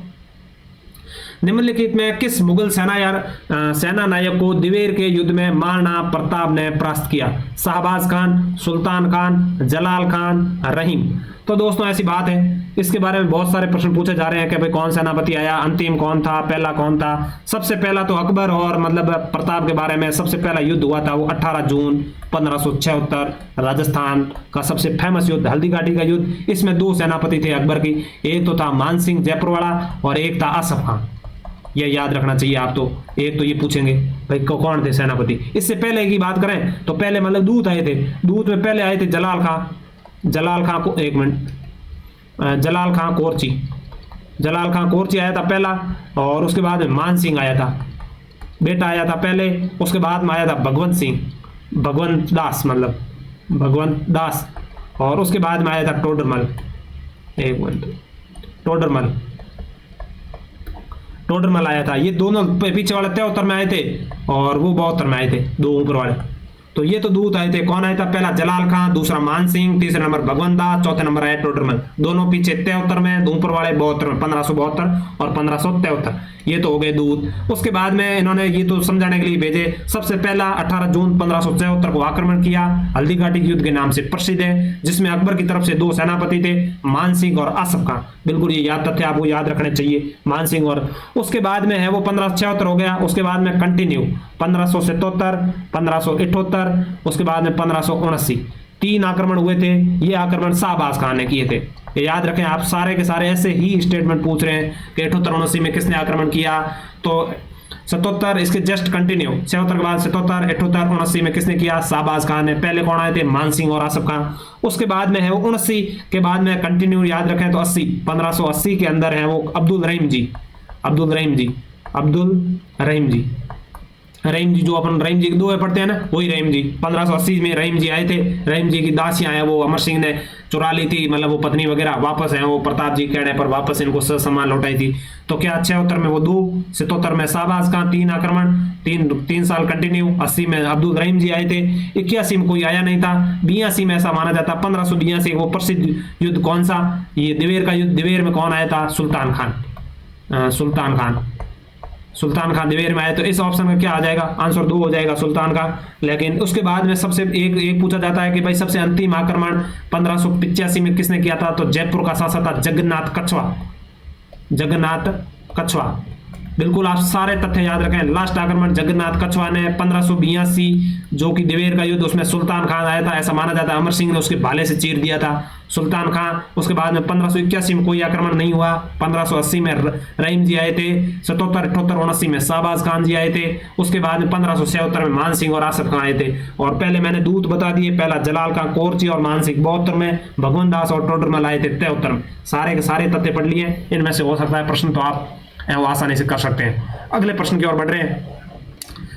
अगला प्रश्न है वो अखबार से दिया इन लोगों ने, निम्नलिखित में से कौन सा युग्म सही सुमलित है। सबसे पहला दिया है त्याग भूमि। खूब बार, कम से कम तीनों वीडियो में अपन ने त्याग भूमि अखबार के बारे में प्रश्न पढ़ा है कि बिल्कुल त्याग भूमि अखबार के बारे में पहले ही पढ़ लिया। हरिभाई उपाध्याय जी निकालते थे, अजमेर से निकालते थे। क्या हरिभाऊ उपाध्याय जी निकालते थे। कहाँ से निकालते थे, अजमेर से निकालते थे। कब निकालते, 1927 में अपन ने डिस्कस किया था। उसके बाद में क्या भाई इसमें कितने पेज थे, 64 पेज थे। महिलाओं के कितने निकलते थे, 1/4 16 पेज निकलते थे। खूब सारे इनसे सारे प्रश्न पूछे हुए। ऐसे आप इन तथ्यों को आना मतलब है वो आसान स्तर का नहीं समझे, सब पूछे हुए हैं। सारे के सारे फैक्ट मैं डिस्कस कर रहा हूँ। सारे के पुराने प्रश्न में, चाहे कर्मचारी चयन बोर्ड हो, चाहे आरपीएससी, 64 पेज ये भी प्रश्न पूछा हुआ है। महिलाओं से कितनी थी, ये भी आरपीएससी ने अभी हाल ही में एक एग्जाम पूछा 16 पेज। इसको क्या कहते थे, आधी दुनिया के नाम से, ये पूछा नहीं है, आप याद रखें। तो इन्होंने क्या है कि भाई सही सुमलित, ये हीरालाल जी शास्त्री का नहीं था, ये तो गलत हो जाएगा कहने मतलब, ये क्रॉस हो जाएगा। 2 ऑप्शन तो कट गए कहने मतलब। अगला इन्होंने पूछा है कि भाई अखंड भारत, जयनारायण व्यास। बिल्कुल जयनारायण व्यास जी का अखंड भारत है। जयनारायण व्यास के मैंने दूसरे वीडियो में सारे के सारे जयनारायण व्यास के जितने भी अखबार थे मैंने सारे डिस्कस किए। एक बार और बताता हूँ। जयनारायण व्यास, एक तो अखंड भारत, एक तरुण राजस्थान। तरुण राजस्थान किसका है, जयनारायण व्यास जी का। उसके बाद में एक अंगी बाण, कौन सा है, अंगी बाण किसका है, जयनारायण व्यास का है। उसके बाद में पीप, जयनारायण व्यास जी का है। एक है मतलब जयनारायण लोक सुधार, कौन सा, लोक सुधार, ये भी नए प्रकार का, ये याद रखें आप। लोक सुधार और प्रजा सेवक, प्रजा सेवक, लोक सुधार, तरुण राजस्थान, अखंड भारत, अंगी बाण, पीप, ये किसके हैं, जयनारायण व्यास के। त्याग भूमि हरिभाई उपाध्याय वाला वो 64 पेज 16 पेज महिलाओं के। बिल्कुल कहना मतलब ये ब तो सही हो जाएगा, पहला गलत हो जाएगा। ब तो पहला गलत, ब सही हो जाएगा। तो दोस्तों इसमें वापस इसमें कहना मतलब ये पूछ रहा है कि भाई आर्य मार्तंड वाला आपको पता है कि नहीं है। आर्य मार्तंड बिल्कुल सही है, रामसाय शर्मा द्वारा निकालता थे, तो ये सही हो जाएगा। न्यूज़पेपरों के बारे में आप पुराने पेपर में जो अपने 3 वीडियो के पूर्व में डिस्कस किए सारे वो पढ़ लें। बिल्कुल आपके न्यूज़पेपर से प्रश्न गलत नहीं होगा। मैंने सारे अच्छे तथ्य हैं वो रिवाइज करवा दिया। आप वीडियो को एक बार नहीं तो 2 बार सुन सकते हैं, 2 की स्पीड से। बिल्कुल आपको बहुत ही अच्छा बेनिफिट देखने को मिलेगा। रामसाय शर्मा जी निकालते थे। कहने का मतलब इस अखबार से एक और प्रश्न पूछा हुआ था कि विधवा विवाह है ना, कोई मतलब विधवा विवाह की कोई खबर छपाना चाहता था तो बिल्कुल ये फ्री छापते थे। कौन, आर्य मार्तंड अखबार था, रामसाय शर्मा जी हैं वो निकालते थे और निःशुल्क छापते थे। मतलब विधवा विवाह किसी बहुत ही मतलब देखो आप वर्तमान के यदि पत्रकारिता को देखें और उस समय की पत्रकारिता को आप देखें, विधवा विवाह के बारे में बिल्कुल ये निःशुल्क विज्ञापन छापते थे। बिल्कुल मतलब है वो स्वागत योग्य, बहुत ही अच्छा कदम था इन लोगों का। अगले प्रश्न की ओर बढ़ रहे हैं दोस्तों। मध्यकालीन राजस्थान की भूमि और राजस्व व्यवस्था के संबंध में कौन सा कथन सत्य है। पहला स्टेटमेंट इन लोगों ने दिया है कि भाई मतलब उपजाऊ भूमि क्या बोलते हैं कि माल, पहाड़ी भूमि को बोलते हैं मगरा कहलाती है। बिल्कुल ये मुझे लग रहा है सही है। उसके बाद में सर्दी की फसल को सियाड़ू बोलते हैं, गर्मियों की फसल पैदा होने वालों को ऊनालू कहलाती है। बिल्कुल ये भी सही है। उसके बाद में इन्होंने पूछा है कि उपज पर कर निर्धारण लाटाकूटा प्रणाली से होता था। बहुत ही आसान स्टेटमेंट थे, कोई ज्यादा कंफ्यूजिंग वाले थे नहीं। अपन वर्तमान में भी जैसे कोई पहाड़ी या मतलब थोड़ी उपजाऊ भूमि उसको ऐसा बोलते हैं कि भाई मतलब पथरीली भूमि उसको मगरा मगरा बोलते हैं, तो बिल्कुल मगरा, और उपजाऊ भूमि को माल बोलते हैं, सियाड़ू उनालू, तो ये तो पता ही होगा मारवाड़ वालों को तो सामान्य था, और लाटाकूटा प्रणाली से होते थे। इसके आंसर सारे सही हो जाएंगे अब स। अगले प्रश्न की ओर बढ़ रहे हैं दोस्तों, 18 नंबर प्रश्न, निम्नलिखित में कौन सा युग्म सही सुमलित है? सबसे पहले सही सुमलित के बारे में इन्होंने पूछा है कि रूप रंजक, बिल्कुल रूप रंजक कवि वीर भाणकी, बिल्कुल सही बात है, रूप रंजक है और कवि वीर भाणकी है। उसके बाद में सूरज प्रकाश कर्णिदान जी की है, ये पुस्तक खूब बार पूछी हुई, याद रखें आप, सूरज प्रकाश किसकी है? कर्णिदान जी। राम रंजाट, अपन अभी पीछे वीडियो मतलब पीछे 4-5 प्रश्न पहले किया था, राम रंजाट सूर्यमल मिश्रण जी की है, बिल्कुल सूर्यमल मिश्रण जी। यदि आपको देखो अब ये ऊपर वाले तथ्य नहीं आ रहे, केवल ये सूर्यमल मिश्रण वाली पुस्तकें याद है, तो देखो स1 में ही आ रहा है, स1 चारों में नहीं आ रहा है, तो आसान इस तरह से निकाला जा सकता है। कहने का मतलब सूर्य जैसे एक के बारे में जो फेमस राइटर उनकी सारी किताबों को आप पढ़ लें, जिससे क्या है कि आंसर निकलना आसान हो जाएगा। हो सकता है कि सारों को आपको सारी के बारे में सारी पुस्तकें पढ़ने की जरूरत नहीं रहेगी, जो फेमस है उसकी सारी पुस्तकें पढ़ लें, जिससे आंसर बहुत ही आसान इस तरह से निकल जाएगा। अगले प्रश्न 19 नंबर की ओर डिस्कस कर रहे हैं दोस्तों। आड़ का हो सकता है पेपर हुआ, और आड़ के प्रश्न मैंने कहा हो नहीं सकता, पीछे वाले प्रश्न में पूछा हुआ था, उसके बाद में इसमें भी पूछा हुआ, जितने भी पेपर किया आड़ का पूछा हुआ ही है। राजस्थान के आड़ के पुरातात्विक स्थलों के विषय में कौन सा कथन असत्य पूछा है इसने? तो अपने इस आड़ वाले लगभग सारे तथ्य हैं वो डिस्कस कर चुके हैं, लेकिन इन्होंने पूछा है तो अपन करते हैं डिस्कस। इन्होंने पूछा है कि यहाँ चावल जंगली जानवरों और मवेशियों के साथ से प्राप्त हुआ, अपने पहले वीडियो में डिस्कस कर चुके हैं, चावल भी मिली है, बाजरी भी मिली है बिल्कुल, और मवेशियों के भी साथ से प्राप्त हुए हैं, ये स्टेटमेंट इन्होंने सही। ताम्र उपकरण प्राप्त हुए हैं, अंगूठी चूड़ियां इत्यादि, बिल्कुल ताम्र जननी के नाम जानते थे, ताम्र उपकरण प्राप्त हुए, पूर्व वीडियो में डिस्कस कर चुके हैं, ताम्र तो यहाँ मिलता था, ये भी सही हो जाएगा स्टेटमेंट करने में। आड़ में अपने कांस्य के प्रचुर भंडार के लिए प्रसिद्ध थी, नहीं ये प्रश्न है वो मतलब ये तथ्य गलत हो जाएगा, क्योंकि तांबा मतलब तांबे के बारे में जानते थे, ये मतलब कांस्य के बारे में नहीं जानते थे, ये याद रखना है। आड़ सभ्यता बनास उसकी सहायक नदियों, बिल्कुल बनास और उसकी सहायक नदियों से है, करना मतलब बहुत ही आसान स्तर का था ये। यदि आपने ये सारी हमारी सीरीज देख ली है तो भी ऐसे प्रश्नों का आंसर बहुत ही आसान स्तर से निकाल सकते हो। अगला प्रश्न ईओआरओ का लास्ट प्रश्न है, 20 नंबर का 20 प्रश्न पूछे थे इन लोगों ने। जहूर खां मेवाती किस लोक देवता के पारंपरिक कलाकार है? देखो जहूर खां मेवाती, मैंने कहा था ना, जहूर खां मेवाती के बारे में हमेशा ही पूछा ही जाता है, ये बपंग के बारे में पूछते हैं, मैंने उस समय बताया बपंग है, मतलब ये सुरिंदा है, ये इन 2-3-4 आभूषण है, इनके मतलब वाद्य यंत्रों से पूछा जाता है, तो बपंग के जहूर खां मेवाती। एक और आप रख सकते हैं, इनके छोरे थे शायद, फारूक खां मेवाती। कौन थे? फारूक खां मेवाती, ये भी किन से जुड़े हुए थे, इनका भी कभी पूछ सकते हैं, तो आप याद रखें फारूक खां मेवाती भी किससे है, ये बपंग से जुड़े हुए थे। तत्वाद्यंतर है बपंग, आप जानना चाहिए, तत्वाद्यंतर है। और बाकी याद करें तो अलगोजा भाई सुशील वाद्यंतर है, फूंक मार के बजाते हैं, मुंह से मारते हैं कुछ लोग नाकों से, रामनाथ चौधरी जैसे, बिल्कुल। और पुंगी है वो किसका है? सपेरों या जोगियों का है, सुशील वाद्यंतर है। रावण हत्या के बारे में बात करें, पहले नंबर वाला रावण हत्या भाई है, तत्वाद्यंतर है, तारे लगी हुई होती है। पाबूजी की फड़ बजाते समय भोपे बजाते हैं, और इस वायलिन का प्रारंभिक रूप है ये, क्या? वायलिन का प्रारंभिक रूप, बिल्कुल आसान स्तर का है। अगले प्रश्न, लाइब्रेरियन गरड स्कूल एजुकेशन 2025 में पेपर हुआ था, उसके बारे में अपन, ये शायद मेरे हिसाब से आरएस प्री परीक्षा फरवरी में हुआ था, उसके बाद में यही हुआ था लाइब्रेरियन वाला। इसमें बहुत अच्छे स्तर के प्रश्न थे सारे। देखो राज सिंह के बारे में बिल्कुल बहुत ही लगभग एक छोड़ के एक, कम से कम अपन राज सिंह के मतलब 18-19 पेपर कम से कम 5-7 मुझे लग रहा है प्रश्न अपन डिस्कस आसानी से इस तरह के किए। मेवाड़ के शासक राज सिंह ने मुगल अधिकृत मेवाड़ सीमांत भागों में प्रंगने लेना प्रारंभ किया, बिल्कुल लिया था।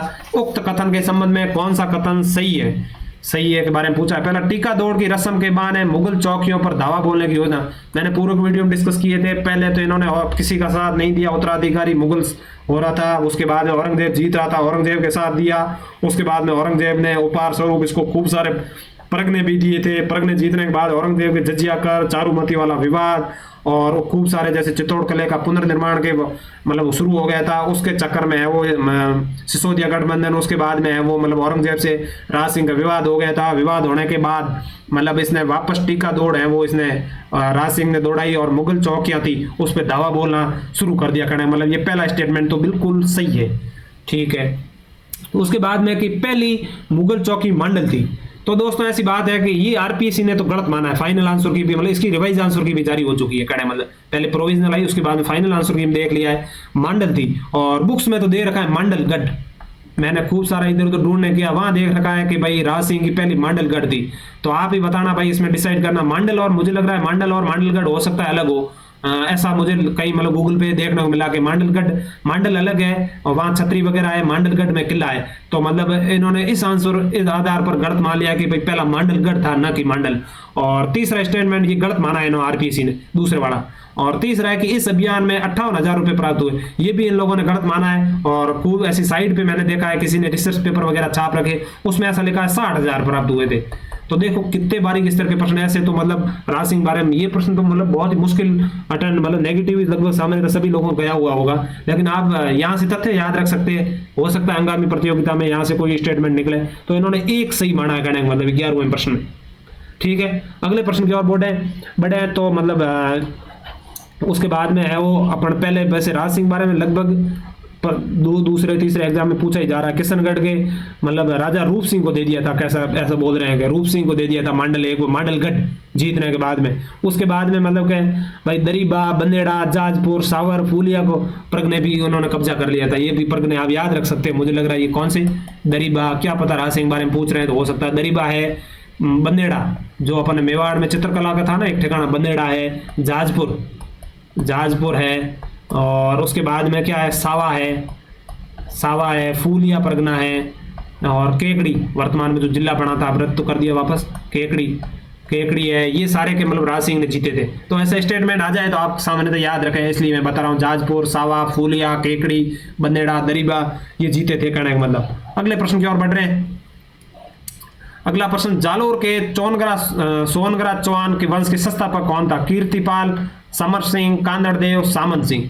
तो दोस्तों ऐसी बात है, राजस्थान बोर्ड की किताब में दे रखा है भाई इसके बारे में आंसर। तो इसमें दे रखा है कि भाई 1181 में, कब 1181 में और 12वीं शताब्दी के उत्तरार्ध में। क्या माना है इसका? कीर्तिपाल ने है वो इसका क्या है मतलब, इसका मतलब आंसर माना है। और कीर्तिपाल और कांदड़देव और वीरमदेव तो मतलब बाद में शासक बने थे। तो इसका आंसर कीर्ति। बहुत ही आसान, इस तरह खूब बार पूछा हुआ है, वैसे इसमें कोई बताने लायक चीज है नहीं। अगला प्रश्न है कि राजस्थान में वर पक्ष की वधु पक्ष के पिता द्वारा स्वागत किए जाने वाले रिवाज को क्या कहलाता है? देखो अपना बत्तीसी, नतूना, मुकलावा, मधुपरक, मायरा, ये मारा मतलब सामान्य तक ग्रामीण पृष्ठभूमि के लोग हैं वो तो सामान्य लगभग सभी के बारे में जानते होंगे। लेकिन इसका आंसर क्या होगा?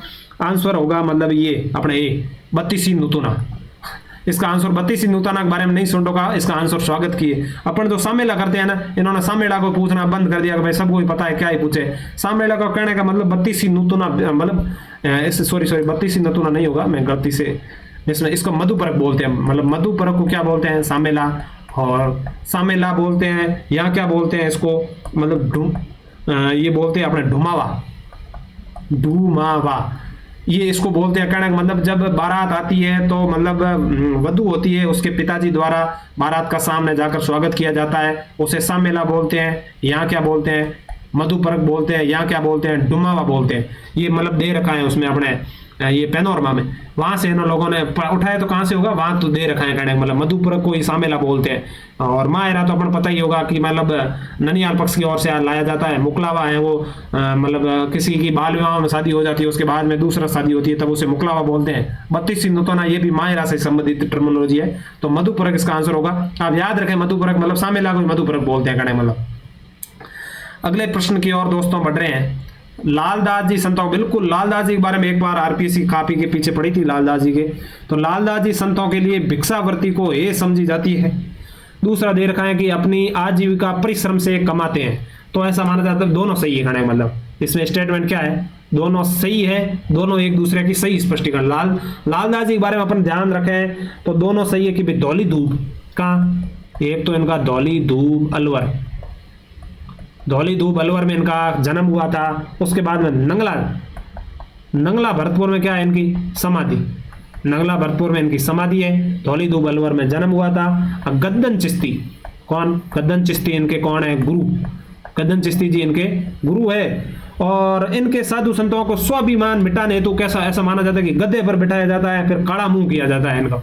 और फिर मतलब क्या भाई इज्जत इज्जत ये लोग अपना एटीट्यूड समझते हैं, उसको झाड़ने के लिए कहने का मतलब गद्दे पर बिठाया जाता है, मुंह काला किया जाता है, फिर पूरे गांव में घुमाया जाता है। और फिर इनका मतलब ये होता है कि भीख नहीं मांगनी होती है। भीख से क्या है कि भीख मांगे तो आदमी अपना मतलब निकृष्ट कार्य है, ये भीख भीख एक निकृष्ट कार्य है। लोग क्या है कि निर्भर हो जाते हैं और अपना मतलब जो व्यक्ति खुद के बारे में मतलब कमा सकता है या परिश्रमी है वो चीजों के बारे में नहीं, आजीविका, तो इनका कहना है मतलब आजीविका के ऊपर बल देते हैं, गधे के ऊपर घुमाते हैं। नंगला मतलब नंगला भरतपुर में इनकी समाधि है, गुरु गद्दन चिश्ती है, दौलीदू बलवर में इनका जन्म हुआ। हिंदू मुस्लिम दोनों इनको मानते हैं, कहने का मतलब। और ये विवाह किया था इन्होंने, आज मतलब अविवाहित नहीं थे, ये याद रखना। आरएस प्रारंभिक परीक्षा में ऐसा ही अपना आगे प्रश्न में डिस्कस करेंगे, तो इसका कहने का मतलब दोनों सही हो जाएगा। अगले प्रश्न की ओर बढ़ रहे हैं दोस्तों। खानवा के युद्ध में पूर्व बाबर ने किस हिंदू राजा के माध्यम से राणा सांगा को शांति समझौते का प्रस्ताव भेजा? रायसेन के सांदी तंवर, डूंगरपुर के उदय सिंह, मारवाड़ के राव गंगा, चंदेनी के मेदिनी राय। बिल्कुल चंदेनी के मेदिनी राय, गागरोन का किला दे रखा था इनको, और ये तो मतलब सांगा की तरफ से बहुत ही अच्छे मतलब वफादार थे। मारवाड़ के राव गंगा शासक थे, लेकिन उस समय राव मालदेव मतलब है वो मतलब लड़ने के लिए आया था, कहने मतलब सहायता करने के लिए आया था। तो मालदेव ध्यान रखें, राजा उस समय मारवाड़ गंगा थे, मालदेव है वो खानवा के युद्ध में मतलब प्रतिनिधि बन के आए थे। ये दोनों हो गए। उसके बाद डूंगरपुर के उदय सिंह, ये कहने मतलब प्रताप की तरफ से लड़ रहे थे। इसका आंसर रायसेन के सांदी तंवर, ये मतलब एक निकृष्ट प्रकार का आदमी था। पहले तो इसने समझौते का प्रस्ताव किया कि भाई अधीनता स्वीकार कर लो बाबर की, सांगा के सामने कहा। उसके बाद में ऐसा कहा कि इन्होंने मतलब है वो युद्ध के बीच में ही धोखा देके है वो मतलब पाली बदल दी थी, कहने मतलब ये आपने पैसे सामने तो पढ़ा होगा। रायसेन के सांदी तंवर और खानजादे मुस्लिम दोनों ने बदले थे पारी, लेकिन प्रस्ताव वो हिंदू शासक कौन थे? सहदी तंवर। अगले प्रश्न की ओर बढ़ रहे हैं। ये बहुत ही अच्छे प्रकार का प्रश्न था मुझे। खलकनी माता का गद्दा मेला जयपुर के किस गांव में आयोजित किया जाता है? बिल्कुल ये खूब बार पहले पूछा हुआ है, कर्मचारी चयन बोर्ड पूछा है। आरपीसी सामने तो ऐसे प्रश्न नहीं पूछती थी, लेकिन अब आरपीसी ने ये इनको अच्छा लगा तो पूछ लिया। कौन सा? खलकनी माता का गद्दा मेला जयपुर के किस गांव में? अपन तो वो मतलब दूसरे वाला मतलब गद्दे मेला वो चाकसू वाला वो पढ़ते थे, लेकिन इन्होंने ये मतलब इसका उत्तर क्या है? बेगस, बैराज, बोराज, बावड़ी, भावगढ़ बंध्या। इसका आंसर क्या होगा? आरपीसी ने 3 मान दिया, भावगढ़ बंध्या। कुमारों की कुल देवी, ये याद रखें, कुमारों की कुल देवी है कौन? खलकनी माता कुल देवी है। एक मिनट, कुल देवी है कुमारों की। और मतलब अपन गोने रोड की तरफ जाते हैं तब एक रूणियावास गांव आता है। कौन सा? रूणियावास। उस रूणियावास गांव में एक भावगढ़ बंध्या है मतलब स्थान, वहां पे है वो खलकनी माता का मंदिर है। आप याद रखें, कुमारों की कुल देवी है। ये रूणियावास गांव भी आ सकता है, हो सकता है भावगढ़ बंध्या नहीं दिया अगली बार। तो ये अच्छे प्रकार का स्टेटमेंट है और प्रश्न भी अच्छा था, कहने मतलब आपको याद भी रह जाएगा। ऐसे ऐसे मतलब अच्छे थोड़े मतलब तथ्य आते हैं तो याद भी रह जाते हैं सामने तक। अगला प्रश्न है कि निम्न में से किसके द्वारा 1857 की क्रांति के दौरान रानी लक्ष्मीबाई और तात्या टोपे को आर्थिक सहायता उपलब्ध करवाई थी? घीसूलाल जी जोंजदिया, अमरचंद जी बाटिया, देवी प्रसाद सेठ, दामोदर दास राठी। तो दोस्तों इसका आंसर अमरचंद बाटिया, आप सब लोग जानते हैं। अमरचंद बाटिया का संबंध कहां से है? पहले तो याद रखें, बीकानेर से इनका संबंध है, बीकानेर से संबंध है। ऐसा कहा जाता है भाई लक्ष्मीबाई को, झांसी की भाई लक्ष्मीबाई को और तात्या टोपे को, तात्या टोपे दोनों को इन्होंने क्या किया? सहायता करवाई थी, सहायता की थी कहने का मतलब। और कहने इनको ग्वालियर में फांसी दे दी। ये मुझे लग रहा है आपको ये तथ्य याद करना चाहिए। कौन सा? ये ग्वालियर में इनको फांसी दी थी, ये पूछेगा अगला कि भाई अमरचंद बाटिया को मतलब फांसी दी थी बीकानेर में, जयपुर में, ग्वालियर में और आगरा में।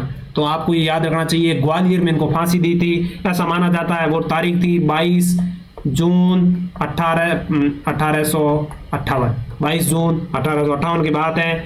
और राजस्थान के से मंगल पांडे बोलते हैं, राजस्थान का मंगल पांडे। और राजस्थान के पहले शहीद कौन है? पहले शहीद पूछे तो भी अमरचंद बाटिया। अमरचंद के बारे में सारे तथ्य याद कर लिए अपन ने।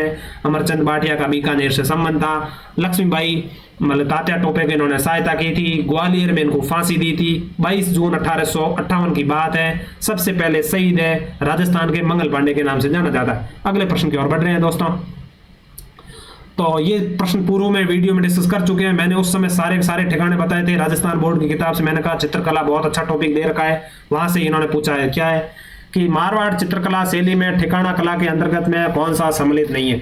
ये इनके पूछते हैं तो गाणेराव, रिया, बंदेड़ा, आप वो वीडियो देखें, उसमें मैंने सारे के सारे मेवाड़, मारवाड़, ढूंढाड़, हाड़ौती के सारे ठिकाने बताए हैं। तो इसका आंसर क्या हो जाएगा? बंदेड़ा। 2 आंसर, क्योंकि बंदेड़ा किसका है? मेवाड़ का है, ध्यान रखें आप। केलवा भी मेवाड़ का, याद रख सकते हो आप साथ साथ में, केलवा, बंदेड़ा मेवाड़ का है। अगले प्रश्न की और डिस्कस कर रहे हैं दोस्तों। अगला प्रश्न है कि किशनगढ़ की फलकूबाई किस नृत्य से संबंध रखती थी? तेरा ताली नृत्य, भवई नृत्य, चरी नृत्य, कच्ची घोड़ी नृत्य। तो दोस्तों ये चरी नृत्य है, जिसमें कपास के बीज रख के करती थी। और भवई नृत्य का संबंध डूंगरपुर, बांसवाड़ा और नृत्य वगैरह, मतलब वो अपने मतलब सामाजिक समय बुराइयों के ऊपर भी सामान्यतः। कच्ची घोड़ी नृत्य है वो शेखावटी में किया जाता है। तेरा ताली नृत्य है वो कहाँ किया जाता है? रामदेव जी के मतलब मेले में आयोजित किया जाता है। बिल्कुल। अगले तथ्य की ओर बढ़ रहे हैं दोस्तों। चित्तौड़गढ़ किले में स्थित कौन सा मंदिर सूर्य मंदिर? देखो ये तथ्य भी मैंने उस समय बताया, अलग प्रकार का पूछा था वहां पे तथ्य। कालिका मंदिर के बारे में हिस्ट्री का जो अभी अपन फर्स्ट ग्रेड का पेपर डिस्कस किया था, सेकंड पेपर, उसमें पूछा था कि भाई कालिका माता का मंदिर का निर्माण कब हुआ था? 8वीं सदी, 9वीं सदी, ऐसे पूछ रखे थे। तब उस समय मैंने बताया कि ये मूल रूप से सूर्य मंदिर था, लेकिन उसके बाद मोगल ने इसका पुनर्निर्माण करवाया, कालिका माता मंदिर है। तो उस समय मैंने ये तथ्य किया, तब ये प्रश्न पढ़ भी नहीं रखा था, देख लो वो वैसा ही प्रश्न पूछा हुआ है। तो यदि वो आपने वहां से देखा तो वापस बिल्कुल आसानी से इस तरह का कालिका माता के बारे में आप कर सकते हो। बिल्कुल। ये चित्तौड़ किले में मीरा मंदिर भी कहाँ है? चित्तौड़ किले में, ये भी याद रखें। तुलजा भवानी का मंदिर कहाँ है? ये भी चित्तौड़गढ़ किले में। किसने बनवाया? बनवीर ने, ये याद रखें आप। समीधेश्वर मंदिर कहाँ है? ये भी चित्तौड़गढ़ किले में। सारे कहाँ से हैं? चित्तौड़ किले से संबंधित है। अगले प्रश्न की ओर बढ़ रहे हैं दोस्तों। सवाई जय सिंह द्वारा चित्रकारों में बनाए गए कारखाने को क्या कहते हैं? ख्याल खाना, तोसा खाना, मोदी खाना, सूरत खाना। तो दोस्तों इसका आंसर क्या हो जाएगा? सूरत खाना। बहुत ही आसान स्तर का प्रश्न है, खूब बार पहले पूछा हुआ है।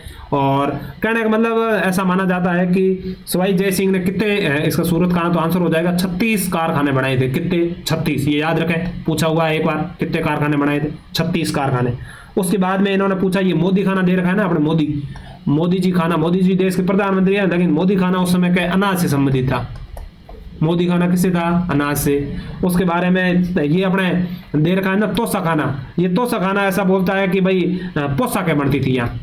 क्या? पोशाकें। तो याद रखें, तोसा खाना का संबंध पोशाक से है, मोदी खाना का संबंध अनाज से है, चित्रकाल का संबंध सूरत खाने से है। कुल कितने बनाए थे? 36 पूछा हुआ है, वापस पूछा जा सकता है। अगले प्रश्न की ओर बढ़ रहे हैं दोस्तों। राजस्थान के किसान खेत जोतते समय परंपरागत रूप से किस लोक देवता की जीवनी के गीत गाते? बहुत ही आसान स्तर का प्रश्न है। भादुर मद में, मतलब जेठ महीने में वैसे तेजा जी की सबसे पहले बारिश होती है, तेजा जी के गीत गाए जाते हैं। बिल्कुल आसान स्तर का प्रश्न है, इसमें ज्यादा कोई डिस्कस वाली बात है नहीं। कीचक का महल राजस्थान के किस सभ्यता से संबंधित? यदि आपने महाभारत देखा होगा तो निश्चित रूप से मुझे लग रहा है आपको याद हुआ कीचक। बैराट, उस समय बैराट की बात करें या अपने मत्स्य जनपद की बात करें, उस समय मत्स्य जनपद।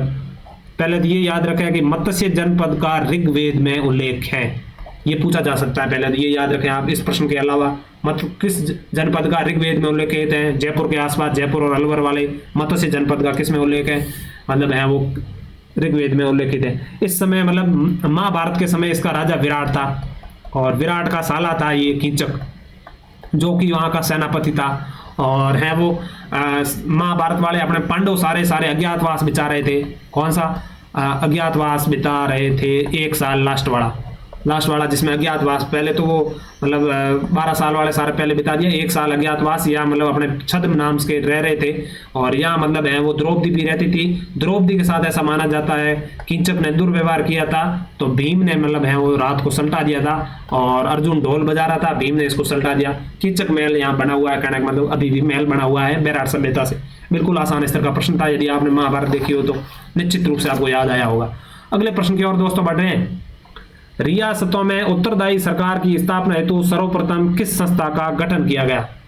राजस्थान सेवा संघ, सद विद्या प्रचारिणी सभा, राजपूताना मध्य भारत सभा, मारवाड़ हितकानी सभा। तो दोस्तों बात ऐसी है, सबसे पहले बात करें तो 1919 वर्धा, किसकी? राजस्थान सेवा संघ की स्थापना, पूर्व वीडियो बता चुका हूं, यहां भी डिस्कस कर दिया है। उसके बाद में दूसरा 1920 बीकानेर, कौन? सद्दा विद्या प्रचारिणी सभा, मतलब ये। उसके बाद में यदि बात करें मतलब अपने इसकी ये दूसरा तो हो गया। और उसके बाद में राजपूताना मध्य भारत की बात करें, राजपूताना मध्य भारत की, तो राजपूताना मध्य भारत की बात करें तो ये स्थापना कब, मैंने तीनों वीडियो में डिस्कस किया इनके बारे में। 1918 में चांदनी चौक में इनकी स्थापना हुई थी। और गणेश शंकर विद्यार्थी, अर्जुन लाल जी सेठी, विजय सिंह जी पथिक, और प्रथम अध्यक्ष किसे बनाया, बजाज जी को। याद रखें, ये प्रथम अध्यक्ष किसको, बजाज जी को, विजय सिंह पथिक, अर्जुन लाल सेठी, गणेश शंकर विद्यार्थी, चांदनी चौक, मारवाड़ी पुस्तकालय 1918, राजपूताना मध्य भारत। इसका उद्देश्य क्या था, उत्तरदायी सरकार की। इस प्रश्न का आंसर ये हो जाएगा। इसके खूब सारे सम्मेलन हुए। पहला सम्मेलन कहाँ हुआ, दिल्ली में, दूसरा अमृतसर में हुआ, तीसरा अजमेर में हुआ, चौथा नागपुर में हुआ। बिल्कुल चारों बारे में याद रखें। पहला अध्यक्ष बजाज जी है। और उसके बाद में यदि अपन चौथा मतलब ये मारवाड़ हितकर्णी सभा के बारे में बात करें, इसकी स्थापना भी मतलब है वो कब हुई थी, 1918 में। इसकी भी 1918 में हुई, याद रखें आप। और मरुधर मित्र हितकर्णी पहले बोलते थे चांदमल सारणा के, बाद में जयनारायण व्यास ने इसका पुनर्गठन किया था 1923 में। ठीक, अगले प्रश्न की ओर बढ़ रहे हैं दोस्तों।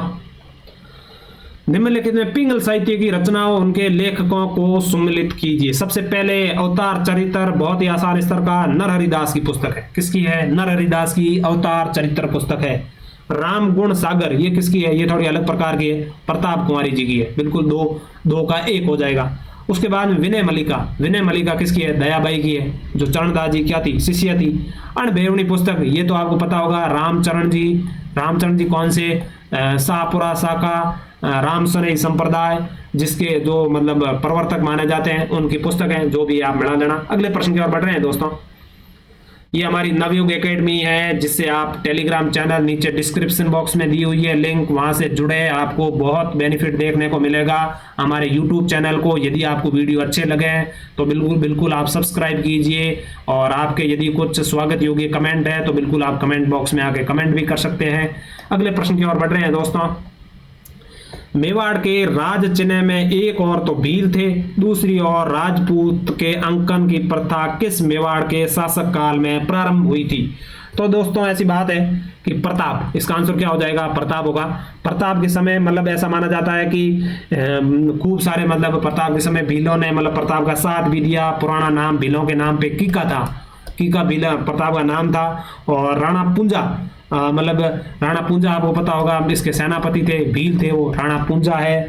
और चंदावल सेना में थे, ये कहाँ किस में थे, चंदावल थे सेनापति। हरावल तो सबसे आगे वाली होती है, चंदावल सबसे पीछे होती है। और आगे वाले में तो अपन को पता ही है, हरावल कौन सी होती है, आगे। अपन अकबर के सेनापति कर लिए थे, यहाँ अपन उसके प्रताप कर लेते। हाकिम का सूर, बिल्कुल। अरावल सेना प्रताप के हल्दी घाटी युद्ध में अरावल सेना के प्रमुख कौन थे, हाकिम का सूर। और चंदावल सेना जो कि पीछे चलती थी, उसके कौन थे, राणा पुंजा थे। और प्रताप ने राजधानी चावंड बताई थी। और मतलब भीलों का इसने बहुत साथ दिया था, इसलिए जो मेवाड़ का राज चिन्ह झंडा था ना, उसके अंदर है वो प्रताप ने कहने का मतलब भीलों का चित्रांकन साथ साथ में कर लिया था। बिल्कुल दोस्तों, अगले प्रश्न की ओर बढ़ रहे हैं। अगला 27 नंबर का प्रश्न है कि एक ही आंदोलन के क्या उद्देश्य थे। राज्य व जागीरदारों द्वारा भीलों के किसी भी प्रकार का शोषण का विरोध। दूसरा स्टेटमेंट इन्होंने दे रखा है कि भाई राज्य की जागीरों, कचेरियों, न्यायालयों का बहिष्कार। उसके बाद में तीसरों दे रखे थे कि भाई भीलों व ग्रासियों का सामाजिक उत्थान। तो दोस्तों ऐसी बात है, बिल्कुल ये आंदोलन, एक ही आंदोलन के बारे में बातचीत हो रही है।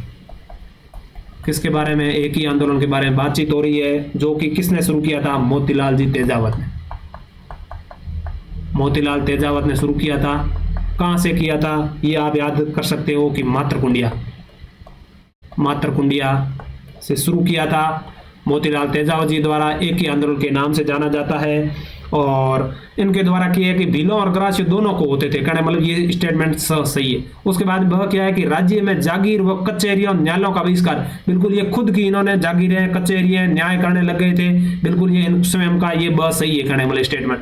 पहला है कि राज्य व जागीरों द्वारा भीलों का किसी भी प्रकार का शोषण का विरोध, ये भी सही है, कहने मतलब भीलों विरोध कर रहे थे, कहने मतलब तीनों सही है, एक ही आंदोलन इन्होंने चलाया था। सारे मोतीलाल तेजावत के बारे में अपने पूर्व वीडियो में डिस्कस कर चुके हैं। यदि और वीडियो में अपन तथ्य जानना चाहें तो मोतीलाल जी तेजावत का जन्म कोल्यारी गांव में हुआ था। कौन से में? कोल्यारी गांव में हुआ था। और ये जाड़ोल ठिकाने में काम करते थे। ये खूब बार प्रश्न पूछे हुए दोनों ही, जाड़ोल ठिकाने में काम करते थे और कोल्यारी गांव में इनका क्या हुआ था? जन्म हुआ था। और इसमें जो मतलब एक ही आंदोलन को क्या बोलते हैं? भोमट भील आंदोलन भी बोलते हैं। ये भी याद रखें आप, भोमट भील आंदोलन भी नाम से जाना जाता है। अगले प्रश्न की ओर बढ़ रहे हैं दोस्तों। महाराजा धीराज मान सिंह के द्वारा निर्मित जयपुर के गोविंद देव जी के मंदिर के वास्तुकार कौन थे? बिल्कुल ये प्रश्न आरपीसी ने वर्तमान में डिलीट कर दिया है फाइनल आंसर के अंदर, क्योंकि इन्होंने क्या मिस्टेक कर दी थी आंसर के अंदर। इन्होंने क्या मान सिंह द्वारा, मान सिंह ने जयपुर में गोविंद देव जी का मंदिर नहीं निर्माण कराया। मान सिंह ने कहाँ कराया था? मथुरा में, मथुरा में करवाया था। इन्होंने जयपुर डाल दिया। जयपुर वाला गोविंद देव जी का मंदिर है ना, गौड़ीय संप्रदाय का गोविंद देव जी, ये तो सवाई जय सिंह ने करवाया था 1727 के बाद में। सवाई जय सिंह ने निर्माण करवाया था।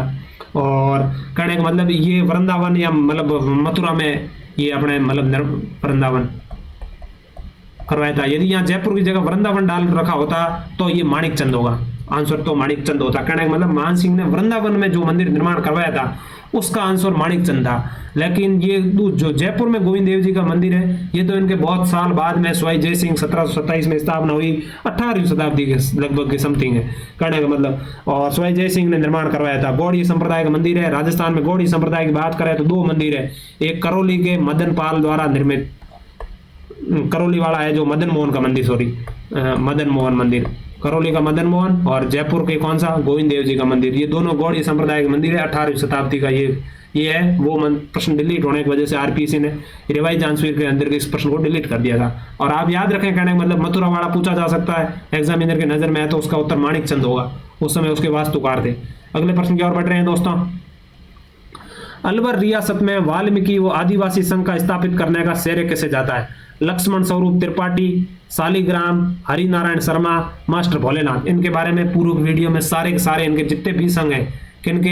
हरिनारायण शर्मा के डिस्कस कर चुके हैं अपन। इसका आंसर हरिनारायण शर्मा हो जाएगा। हरिनारायण शर्मा वो व्यक्ति हैं जिन्होंने सामाजिक सुधार में अस्पृश्यता निवारण संघ और मतलब हरिजन संघ, सारे बहुत सारे संघ बनाए थे। अस्पृश्यता के ऊपर भी बनाया था। हरिजन अलवर से जुड़े हुए थे। बिल्कुल। अगले प्रश्न की ओर बढ़ रहे हैं दोस्तों। भारत सरकार के द्वारा रियासतों के संबंध में समस्याओं के समाधान हेतु रियासत विभाग की स्थापना कब की? जुलाई 1947, अक्टूबर 1947, अक्टूबर 1946। अब आप देख सकते हो कितने टफ प्रकार के प्रश्न बनाए जा सकते हैं। सारे के सारे 47, दो ऑप्शन इन्होंने 47 सेट किए हैं, दो ऑप्शन 46 सेट किए हैं। और इसका आंसर है वो 5 जुलाई। कब? 5 जुलाई 1947 के अंदर रियासती, मतलब आपसे अपन सोच सकते हैं कि भाई 47 में तो मतलब 15 अगस्त को देश आज़ाद हो गया था, तो 47 तो होगा नहीं, 46 होगा। तो आप याद रखें ये रियासती विभाग 1947 में ही बना था। देश आज़ाद हुआ उसी साल 5 जुलाई 1947 को। इसके मतलब है वो पटेल, सरदार पटेल जी क्या थे? इसके थे मतलब अध्यक्ष थे। और सचिव कौन थे? वीपी मेनन थे, आप याद रखें। तो ये अपना लाइब्रेरियन स्कूल एजुकेशन का मार्च माह में पेपर आयोजित हुआ था 2025 में। उसके सारे लगभग 20 से 25 प्रश्न थे, बहुत ही अच्छे स्तर के। आरपीसी ने ये नया वाला पैटर्न तभी अपनाया था। उसके बाद में सबसे टफ पेपर कहने का मतलब आरएस प्रारंभिक परीक्षा 2025 का, जिसमें आरपीसी ने ये नया वाला पैटर्न अपनाया था। आप ये प्रश्न देखोगे तब आप बिल्कुल महसूस करेंगे कि कितने प्रश्न आ रहे हैं और कितने नहीं। बिल्कुल ही बहुत ही कठिन स्तर के सारे प्रश्न थे, आप देखेंगे अभी महसूस भी करेंगे। अगला प्रश्न है, पहला प्रश्न इन्होंने दिया कि निम्नलिखित में से किस पुरास्थल की पहचान पुरातत्वविद टी.एच. हैंडले ने एक बौद्ध केंद्र के रूप में की थी? भांडारेज, बुड्ढा पुष्कर, बैराट, नलियासर। तो दोस्तों ऐसी बात है कि बौद्ध से जुड़ा हुआ ये बैराट भी बौद्ध केंद्र था, भगवान बुद्ध से जुड़ा हुआ था। और यहाँ से दयाराम साहनी ये जुड़े हुए थे, दयाराम साहनी जी जुड़े हुए थे। बुड्ढा पुष्कर मैंने पहले पुरा पाषाण स्थल था, पहले मैंने डिस्कस कर लिया था, पुरा पाषाण स्थल था जहाँ से उस समय टी.एच. हैंडले नहीं जुड़े हुए थे। ये पुरा बौद्ध बाद में आए थे, पुरा पाषाण की बातें हो रही थी, तो ये नहीं होगा। भांडारेज भी बहुत ही पहले का था। और इसका आंसर है क्या होगा? नलियासर होगा। नलियासर में कहने मतलब टी.एच. हैंडले ने बौद्धों के बारे में खोज की। ये टी.एच. हैंडले के बारे में, बौद्ध से बैराट भी जुड़ा हुआ था, लेकिन उन्होंने उस व्यक्ति के बारे में पूछा, तो इसका आंसर क्या हो जाएगा? नलियासर आंसर हो जाएगा। अगले प्रश्न की ओर बढ़ रहे हैं दोस्तों। मारवाड़ के राव चुंडा के संबंध में निम्नलिखित कथनों पर विचार कीजिए, निम्नलिखित में से सही विकल्प का चयन कीजिए। पहला स्टेटमेंट इन्होंने दिया है कि राव चुंडा को मंडोर देश प्राप्त हुआ। पूर्व के वीडियो में, इसी वीडियो में डिस्कस किया था, बिल्कुल है वो मतलब इस चुंडा को है वो ये प्राप्त हुआ था क्योंकि इंदा प्रत्यार, कौन सी इंदा प्रत्यार मतलब प्रत्यार थे, उनसे दहेज हुआ था और रानी का नाम था किशोरी देवी, किशोर कंवर है, वैसे देवी नहीं है, किशोर कंवर है। शादी कहाँ से हुई? चुंडा से हुई। तब प्रत्यारों ने है वो मंडोर देश में दिया। इससे पहले मतलब ये अपने मारवाड़ के शासक था, इनकी मतलब मेवा नगर राजधानी थी बाड़मेर। उसके बाद में है वो मतलब ये अपने मंडोर राजधानी बनाई थी चुंडा के समय। ये पहला स्टेटमेंट तो सही है बिल्कुल। उसके बाद में है कि राव चुंडा की मृत्यु के पश्चात राव रणमल राजगद्दी पर आसन हुआ। बिल्कुल यहाँ इन्होंने मिस्टेक कर दी, ये दूसरा वाला नहीं होगा। कहने का मतलब ये हिंदी ग्रंथ अकादमी से बिल्कुल ऐसी लाइन दे रखी है कि राव चुंडा अपनी रानी किशोरी कंवरी के प्रभाव में आकर अपने बड़े पुत्र रणमल की जगह कान्हा को उत्तराधिकारी बनाया। किसको बनाया? कान्हा को उत्तराधिकारी बनाया, अपने छोटे बेटे कान्हा को उत्तराधिकारी बनाया था। और उसके बाद 1427 में कहने मतलब रणमल बना था, बड़ा बेटा बाद में बना था 1427, पहले कान्हा राजा बना था। तो ऐसा पूछा जा सकता है कि भाई चुंडा के बाद में कौन बना था? कान्हा का नाम से एग्जाम में पूछ सकता है। इसका आंसर क्या आरपीसी माना है? एक माना है। अगले प्रश्न की ओर बढ़ रहे हैं दोस्तों। राव जैत सिंह रोसंद के अनुसार किसकी पुस्तक है बिट्टू सुजा की? बिट्टू सुजा बिल्कुल बीकानेर से संबंधित है। बीकानेर के शासक राव जैत सिंह के निम्न में से किसे परास्त किया? हुमायूं, शेरशाह, अकबर, कामरान। बिल्कुल ये कामरान को पराजित किया था। कामरान हुमायूं का भाई था। ये इसका आंसर क्या हो जाएगा दोस्तों? 2 नंबर हो जाएगा। कामरान के बारे में ऐसा माना जाता है कि वो लाहौर का गवर्नर था उस समय। किसका? लाहौर का गवर्नर था। और राती घाटी का युद्ध हुआ था। कौन सा? राती घाटी का युद्ध कब हुआ था? 1534 ईस्वी में हुआ था। और बिट्टू सुजा की राव जैत सिंह को संध है, उसमें ये सारी की सारी घटनाक्रम लिखा हुआ है। ये पुस्तक याद रखें आप। बिट्टू सुजा की राव जैत सिंह को संध है, लाहौर का गवर्नर था कामरान, और ये घटनाक्रम उस पुस्तक में लिखा हुआ था। अगला प्रश्न दोस्तों, निम्नलिखित में ओजियाना के उत्खनन में कौन सा शामिल है? आर.सी. अग्रवाल, बी.आर. मीणा, आलोक त्रिपाठी। बहुत ही थोड़ा मतलब टिपिकल टाइप बना दिया। वैसे अपन सामान्य मीणा जी के बारे में पढ़ते हैं। बी.आर. मीणा का संबंध है वो किससे था?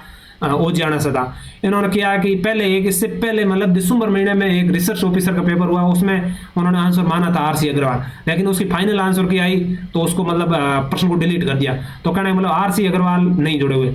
हिंदी ग्रंथ अकादमी में इन दोनों के बारे में दे रखा है कि आलोक त्रिपाठी जी, बी.आर. मीणा, आलोक त्रिपाठी और बी.आर. मीणा है वो किससे जुड़े हुए? ओजियाना सभ्यता से जुड़े हुए हैं। और आरपीएससी ने भी बी और सी इसका आंसर 4 माना है। कहने मतलब बी.आर. मीणा, आलोक त्रिपाठी ओजियाना सभ्यता से जुड़े हुए थे, आर.सी. अग्रवाल नहीं जुड़े। पहले तो इन्होंने एक बार माना था एक पेपर में, लेकिन उसकी फाइनल आंसर उसमें डिलीट कर दिया उस प्रश्न को, इसलिए आर.सी. अग्रवाल हिंदी ग्रंथ की में भी नहीं दे रखा है।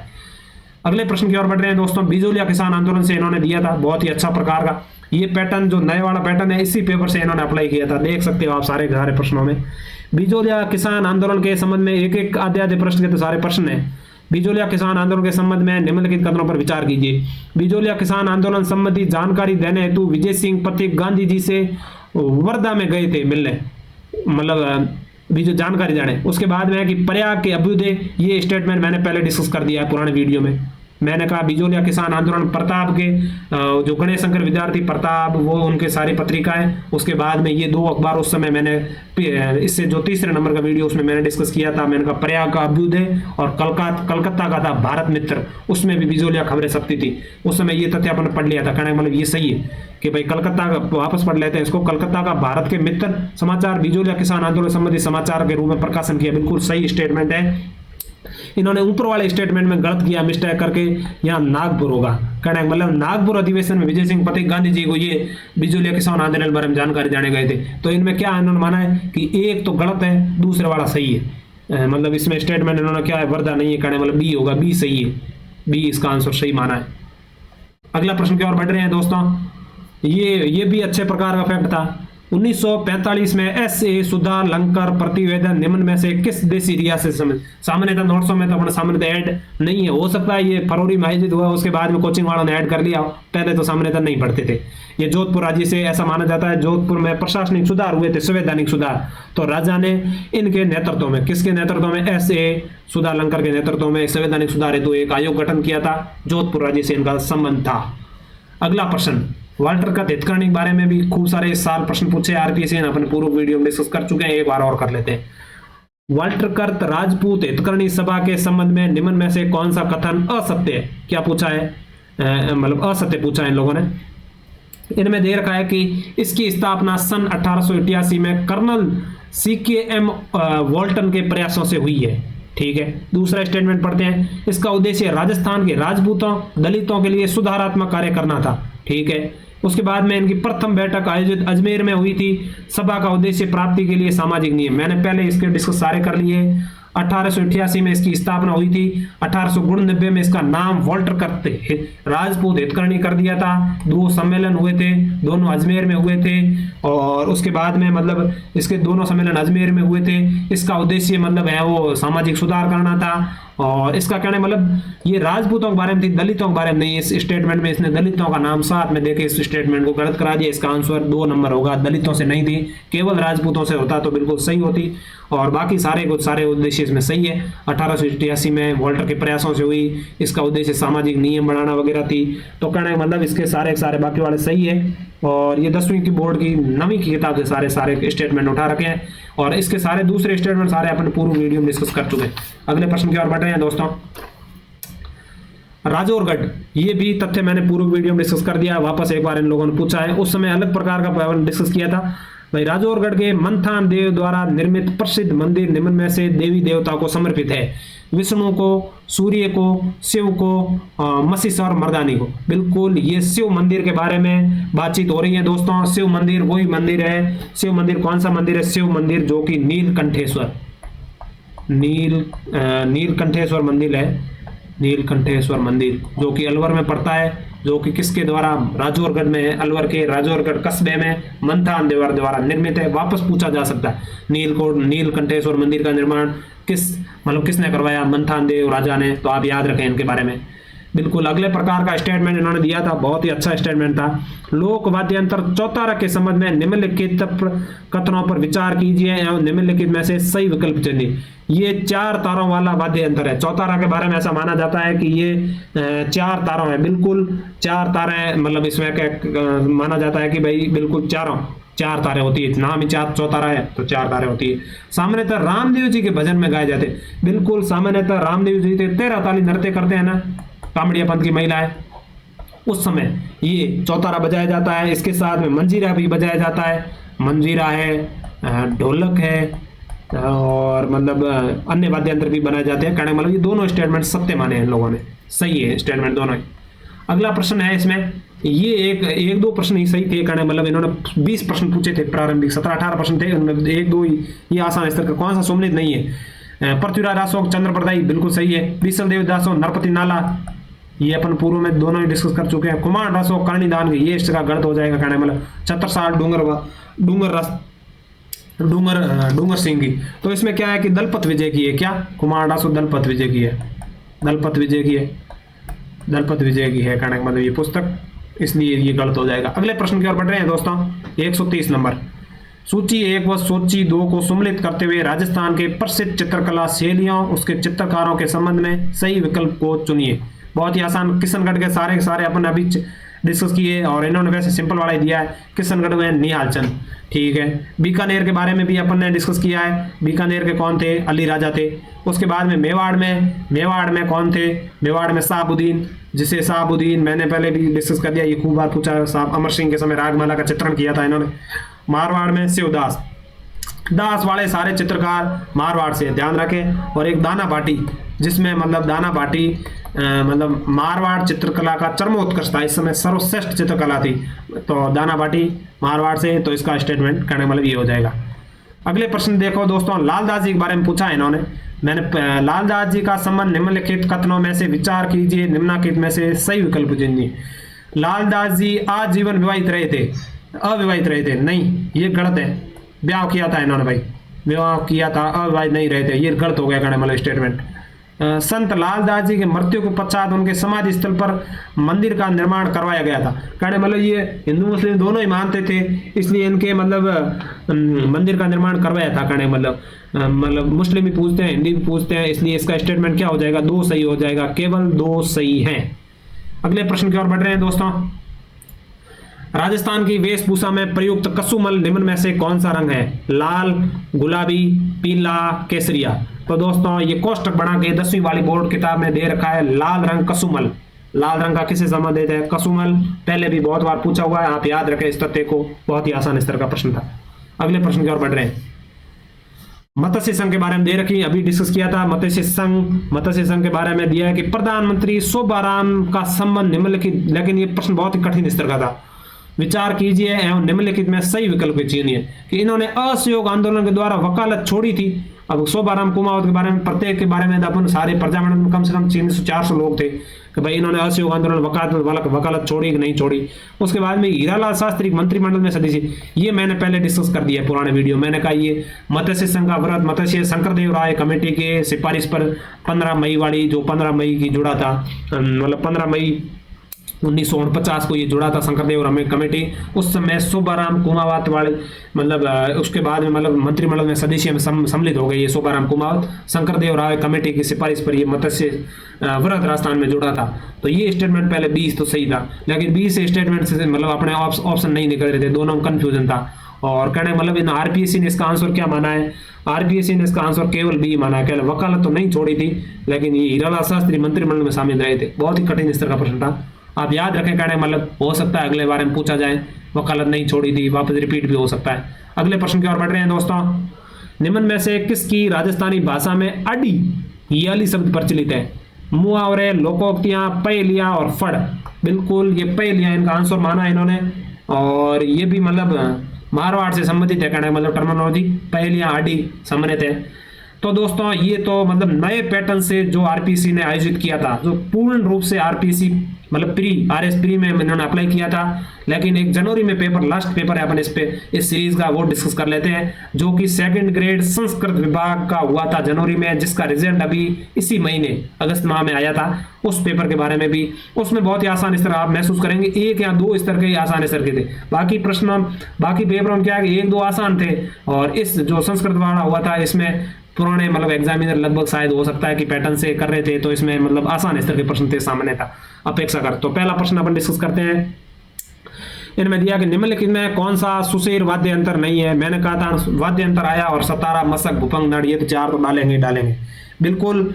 इसके बारे में स्टेटमेंट इन्होंने क्या है, भुपंग नहीं है। अभी अपन ने जौर खां मेवाती बारे में अभी किया था, मैंने उस समय 3 बार ये डिस्कस इस वीडियो में कर लिया है। तत्वाद्य अंतर से है, तत्वाद्य अंतर से जुड़ा हुआ है, इसलिए नहीं है। सतारा देखो इन्होंने पहला सतारा, इनको लोगों को पता था कि मतलब सुशीर नहीं है, ये तार वाला देखते लोग पहला करें, इसलिए पहला स्टेटमेंट भी सतारा दिया है इन्होंने।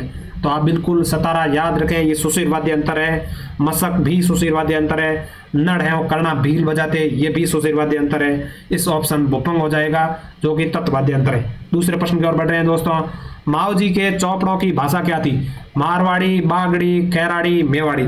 तो दोस्तों ऐसी बात है कि माओ जी का संबंध पहले मैंने पूर्व में बता दिए, वापस बता देता हूँ। माओ जी का संबंध सांबला गांव से, कहाँ से?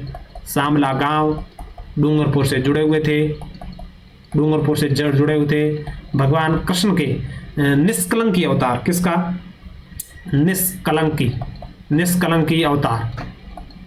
निष्कलंकी अवतार के बारे में पूछते थे। और इनकी मतलब है वो बागड़ क्षेत्र कहलाता, और भाषा तो बागड़ी थी, आसान स्तर का था। वैसे बाकी सारे तथ्य अपन पढ़ लें कि ये मतलब जो चौपड़ा है, माओ जी का चौपड़ा है, ये चौपड़े पहले तो कितने हैं? 5 चौपड़े हैं। कितने?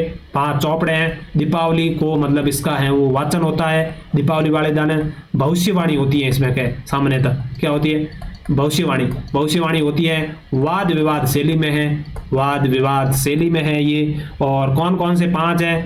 पहला तो है प्रेम सागर है। उसके बाद में मेघ सागर। उसके बाद में ऐसा बोला जाता है कि भाई सोम सागर। उसके बाद में रतन सागर, और उसके बाद में कौन सा है? अनंत सागर। ये अनंत सागर, मेघ सागर, सोम सागर, रतन सागर, अनंत सागर, साबला गांव से माओ जी जुड़े हुए थे। भाषा इनकी बागड़ी थी। दीपावली के दिन इसका वाचन किया जाता है। 5 इसके खंड है। भविष्यवाणी है। वाद विवाद शैली में लिखा हुआ है। इसमें ऐसे माना जाता है, भविष्यवाणी है कि मतलब ऐसे कि भाई कोरोना के बारे में है वो, मतलब इस चौपड़ा में के मतलब पूरा, और ये मोबाइल फोन के बारे में भी आज से 200-300 साल पहले ही मतलब माओ जी ने कह भविष्यवाणी कर ली। उसमें बता रखा है कि भी तारों से मतलब बातचीत होगी, हवा से लोगों को बातचीत होगी। तो इसमें ऐसे माना जाता है कि जो भी भविष्यवाणी है सारी इसमें लिख रखी है। बिल्कुल अगले प्रश्न की ओर बढ़ रहे हैं दोस्तों। ये उन लोग देवताओं को चिन्हित कीजिए जिनकी जीवनी कथाओं गो रक्षाओं। ये मुझे लग रहा है सेकंड ग्रेड, मुझे ये एक ही व्यक्तिगत रूप से भी बहुत ही अच्छा प्रश्न लगा था। इसमें क्या है कि मतलब इन्होंने बोला कि गायों से कौन से लोग देवता जुड़े हुए थे। इनमें ऑप्शन इन्होंने गोगा जी भी डाल दिया, गोगा जी भी डाल दिया, तेजा जी भी डाल दिया, पाबू जी, देव जी। अब देव जी क्या, इनको कंफ्यूज करना था, देव नारायण जी को क्या डाल दिया। मतलब प्रश्न को थोड़ा क्लिष्ट करने के लिए सामने तो थोड़ी बहुत ये खेल करते हैं, किसी का नाम क्लिष्ट कर देते हैं या किसी को बहुत आसान लिख दे। देव जी, देव नारायण जी पूरा नहीं लिखा है ना, देव जी डाल दिया। ऐसे इन्होंने लोगों ने देखा होगा कि देव जी देख के आधे छोड़ ही देंगे, तो इनका नाम देव नारायण जी है और शॉर्ट में देव जी लिखा है इन्होंने। तो पहला तो इन्होंने क्या है, पहला इनके बारे में ऐसा माना जाता है कि भाई गोगा जी तो बिल्कुल गायों से गोगा जी लड़े थे। और किससे गायों से किससे लड़े, मुसलमान मतलब गायें ले गए थे और मुसलमानों से गोगा जी मतलब बचाई थी गायों को। बिल्कुल पहला तो सही है। उसके बाद तेजा जी, बिल्कुल तेजा जी तो मतलब आराध्य देव अपने जो है वो माना जाता है कि लाचा गुजरी, किसके, लाचा गुजरी के गायें बचाई थी तेजा जी। ये तो थे जुड़े हुए भाई साहब। बाबू जी के बारे में बिल्कुल अपन जानते हैं, बाबू जी देवल चारणी, किसके, देवल चारणी की गायें बचाई थी। बिल्कुल ये भी सही है कहने वाला। और देव नारायण जी के बारे में ऐसा माना जाता है कि इन्हें बिनाय के ठाकुर थे। बिनाय अजमेर में पड़ता है ना, बिनाय के ठाकुर थे, इससे गायें बचाई थी। कहने का मतलब चारों के चारों देवता, ये वापस पूछा जा सकता है। गोगा जी भी गायों से जुड़े हुए थे, तेजा जी भी गायों से, बाबू जी भी गायों से जुड़े हुए थे, देव जी यानी देव नारायण जी भगवान भी गायों से जुड़े हुए थे। अलग अलग पूछे तो बिनाय के ठाकुरों से देव नारायण जी ने, बाबू जी ने देवल चारणी की, तेजा जी ने लाचा गुजरी की और गोगा जी ने मुसलमानों से गायों की रक्षा की थी। सारे स्टेटमेंट इसके क्या हो जाएंगे, सही हो जाएंगे। अगले प्रश्न की ओर बढ़ रहे हैं दोस्तों। महाराणा प्रताप के गठबंधन में शामिल ताज खान निम्न में से कहां का शासक था। बहुत ही आसान स्तर का प्रश्न है। ताज खान ऐसा माना जाता है कि नागौर, भटनेर, जालोर, फतेहपुर सीकरी, फतेहपुर शेखावटी नहीं, सीकरी है वैसे तो, जालोर के उस समय ऐसा माना जाता है कि ताज खान जालोर के शासक थे, जो कि महाराणा प्रताप के गठबंधन में शामिल ताज खान जालोर के शासक थे। अगला प्रश्न है, फैजल अली खान जिसने 1857 की क्रांति के दौरान मुगल बादशाह के पुत्र को सैन्य सहायता प्रदान की थी, सम्मत था। मतलब ऐसा माना जाता है कि फैजल अली खान यहाँ के अपने ये कौन से ठिकाने से, नरहट ठिकाने से, सलूम्बर ठिकाने से, अनूपगढ़ ठिकाने से, ढूंढलो से। अपन जानते हैं कि ये तो मेवाड़ में था, मुसलमानों के अंडर में आए नहीं सलूम्बर, और अनूपगढ़ ठिकाना वैसे अनूपगढ़ तो ठिकाना था ही नहीं वैसे, और नरहट ठिकाना भी मुसलमानों से था, ढूंढलो भी मुसलमानों से था। लेकिन आरपीएससी ने इसका आंसर क्या माना है, ढूंढलो माना है। फाइनल आंसर की मैंने इसकी देख ली है, ढूंढलो ही माना हुआ है, इसमें कोई कंफ्यूजन नहीं है। अगले प्रश्न की ओर देख रहे हैं दोस्तों। निम्नलिखित में कौन सा नृत्य थाकना शैली में किया जाता है। वालर नृत्य, राई नृत्य, धाड़ नृत्य, ढोल नृत्य। आंसर ढोल नृत्य, जो कि जालोर क्षेत्र में बजाया जाता है। जय नारायण व्यास जो भूतपूर्व राजस्थान के 2 बार सीएम रहे, 1 बार निर्वाचित और 1 बार मनोनीत, बिल्कुल उन्हीं के इस ढोल नृत्य को खूब बढ़ाया था। जालोर क्षेत्र से संबंधित है, जिसको थाकना शैली से बजाया जाता है। अगले प्रश्न की ओर बढ़ रहे हैं। पेपर आया और गुर्जर पर मतलब चौहानों के इसके बारे में अपने मतलब विग्रहराज चतुर्थ के बारे में प्रश्न नहीं हो, ये हो नहीं सकता। विग्रहराज चतुर्थ मतलब क्या, पहले प्रश्न पढ़ लेते हैं अपन, सॉरी। शिवालिक कबीले के अनुसार किस चौहान शासक के गजनी के अमीर खुसरो को परास्त किया। विग्रहराज चतुर्थ, पृथ्वीराज थर्ड, अजयराज, अर्णोराज। बिल्कुल अजयराज के बारे में अजमेर की स्थापना, और अर्णोराज के बारे में आना सागर झील। पृथ्वीराज थर्ड 2 युद्ध जो मतलब तराइन का प्रथम है 1191 1192 वाले दोनों युद्ध याद रखें। विग्रहराज चतुर्थ के बारे में प्रत्येक एग्जामिनर में प्रश्न पूछ रहा है। विग्रहराज चतुर्थ के बारे में बात करें तो पहले तो इसने क्या हराया, तोमरों को हराया। प्रत्येक में पूछ रहे हैं ये तोमरों को किसने हराया, ये चारों के चारों वापस ऑप्शन दे देंगे। तोमरों किसने हराया, विग्रहराज चतुर्थ ने दिल्ली के तोमरों को हराया। और दिल्ली पर पहली बार कब्जा करने वाला चौहान शासक कौन था, विग्रहराज चतुर्थ। ये पहला तो एक तो ये याद रखना है आप लोगों को। दूसरा याद रखना है कि गुजरात के चालुक्य थे, किसके, ये भी खूब बार पूछा हुआ है। खूब बार ये एग्जाम में पूछा हुआ है कि गुजरात के चालुक्यों के हराने वाले चौहान शासक कौन थे। ये सेम के सेम ऑप्शन दे देते हैं। गुजरात के यदि या राजा का नाम रखें तो कुमारपाल चालुक्य। कुमारपाल चालुक्य कौन हराया था? विग्रहराज चतुर्थ। याद रखें आप लोग, कुमारपाल चालुक्य को हराया था गुजरात का किसने? विग्रहराज चतुर्थ ने। उसके बाद में और ये शिवालिक अभिलेख था जो कि इस प्रश्न में दे रखा है। उसमें लिख रखा है कि भाई इसने मतलब गजनी के अमीर खुसरो को हरा दिया था, तथा इसने क्या मतलब इसने उसमें ऊपर लिखा है कि मैंने आर्यवर्त यानी पूरे हिंदुस्तान से इन मुसलमानों को खदेड़ दिया है। उस अभिलेख में ये बात लिख रखी है। और सोमदेव इसके मतलब विद्वान था, ये आप जानते ही हो वैसे। और अगले प्रश्न की ओर बढ़ रहे हैं। गुलाब श्याम का वैष्णव मंदिर कहाँ स्थित है? ये भी बहुत ही अलग प्रकार का प्रश्न है। लोग पहले चित्तौड़गढ़ बता रहे थे आंसर की से पहले आने से पहले, लेकिन आरपीसी ने इसका आंसर क्या माना है? गोगुंदा। फाइनल आंसर की में गोगुंदा ही आंसर माना है। इनके अनुसार गुलाब श्याम का वैष्णव मंदिर गोगुंदा में है। बिल्कुल गोगुंदा इसका आंसर है। अगले प्रश्न की ओर बढ़ रहे हैं दोस्तों। 31 नंबर प्रश्न। निम्नलिखित में किस पुरातात्विक स्थल में एक अभिलेख मिला जिसमें मौर्य सम्राट अशोक ने बौद्ध ग्रंथों का अध्ययन की अनुशंसा की? बैराट, गणेश्वर, कालीबंगा और अराट। मैंने कहा राजस्थान की दो ही बुद्धों के बारे में मिली, एक तो अभी टीएच हेडले वाला नलियासर वाला, और दूसरा कौन सा है? बैराट। इसका आंसर क्या होगा? बैराट। यहाँ से दो बाबरू का अभिलेख भी मिला है और एक मतलब और अभिलेख मिला है। अशोक के बौद्ध धर्म स्वीकार करने की यदि मतलब पूरी जानकारी मिलती है तो वही यहीं से मिलता है। लघु शिलालेख है वो अशोक का। अगले प्रश्न की ओर बढ़ रहे हैं दोस्तों। अगला है कि भाई निम्नलिखित में से 1916 में बिजोलिया किसान के पंचायत का सरपंच किसे नियुक्त किया? बिल्कुल सरपंच के बारे में पूछा है इन लोगों ने। सरपंच किसे? ठाकुर जी पटेल, मुन्ना पटेल, नानाजी पटेल, साधु सीताराम जी। तो दोस्तों इसका अपन को पता होगा, पहले तो ये याद रखना है कि भाई वही पहले अपन ने पढ़ा था कि भाई मुन्ना पटेल है ना, मुन्ना पटेल इसका आंसर मुन्ना पटेल माना है। 1917 में इन्होंने 16 दिया है वैसे। 1917 में ऊपर माल पंच बोर्ड बना था, उसका मतलब अध्यक्ष किसे? मुन्ना पटेल को बनाया था। और मुन्ना पटेल है वो मतलब इसमें उपरमाल डंको नाम से छापते थे। अपन पूर्व पड़ा में नागरची नाम से उसमें उपरमाल डंके का प्रकाशन साधु सीताराम जी दास जी करते थे। और नानक जी पटेल भी वहीं से जुड़े हुए थे। मुन्ना पटेल उसके अध्यक्ष थे। बिल्कुल यही स्टेटमेंट। अगले प्रश्न की ओर बढ़ रहे हैं दोस्तों। निम्नलिखित किस शासक किशनगढ़ की राजकुमारी चारुमती का संबंध है? राज सिंह के बारे में प्रश्न पूछा है इन्होंने वापस। बीकानेर के राज सिंह, आमेर के मान सिंह, मारवाड़ के चंद्र सिंह, मेवाड़ के राज सिंह। बिल्कुल ये मेवाड़ के राज सिंह के बारे में। औरंगजेब और राज सिंह बीच में विवाद हो गया था। ये विवाद की डेट थी 1669 ऐसा माना जाता। औरंगजेब इससे विवाह करना चाहता था चारुमती से, लेकिन चारुमती ने मतलब लेटर भेज के पहले ही वो राज सिंह को बुला लिया। राज सिंह ने विवाह कर लिया था। इसके बाद में वो औरंगजेब और राज सिंह के बीच में तनातनी भी हो गई थी कहने का मतलब। अगले प्रश्न की ओर डिस्कस कर रहे हैं दोस्तों। निम्नलिखित में से किस चित्रकला को फारूक गफ्फाल खां का चित्र मिलता है जिस पर आसिफ खान और बेटो लिखा हुआ है? जयपुर, अलवर, जैसलमेर और मेवाड़। ये बहुत ही कठिन स्तर का प्रश्न है। सामने तो सारी बुकों में लगभग नहीं है। ये हिंदी ग्रंथ में भी मैंने देखा, या वहां भी ये फैक्ट नहीं था। फारूक खफाल का चित्र मिलता है जिसमें आसिम खारा बेटा है। लगभग सामने तो ऐसे प्रश्न आरपीएससी पता नहीं कहां से ढूंढ के ला रही है। इसका आंसर इन्होंने मेवाड़ माना है। आरपीएससी सेकंड ग्रेड में पूछा था कि भाई फारूक खपाल का चित्र मिलता है जिस पर आसिफ खारा बेटा लिखा हुआ है। किस चित्रकला से? मेवाड़ से इन्होंने आंसर माना है। बिल्कुल ऑप्शन नंबर 4। अगले प्रश्न की ओर बढ़ रहे हैं। 27 नंबर। निम्नलिखित में किस किले का नाम सुदर्शनगढ़ भी है? बिल्कुल आसान स्तर का ही था ये तो। नारगढ़, तिमनगढ़, सामोद और जयगढ़। बिल्कुल इसका आंसर क्या हो जाएगा? नारगढ़, जो कि यहाँ अपने जयपुर में सामने थोड़ी बहुत बारिश होते ही लोग नारगढ़ के ऊपर दौड़ पड़ते हैं। नारगढ़ जो कि सवाई जय सिंह द्वारा निर्मित है, जो कि किससे क्यों निर्माण कराया था? निर्माण इसलिए करवाया था कि भाई मराठों से रक्षा की जा सके। और जयगढ़ भी सवाई जय सिंह ने करवाया था। ये दूसरी पहाड़ी पर स्थित है। सामूद में वीर बालाजी का मंदिर है। और तिमनगढ़ मेरे हिसाब से, तिमनगढ़ कहाँ पड़ता है? शायद ये तिमनगढ़ तो मुझे अभी याद नहीं आ रहा है तिमनगढ़ कहाँ पड़ रहा है। अगले प्रश्न की ओर बढ़ रहे हैं दोस्तों।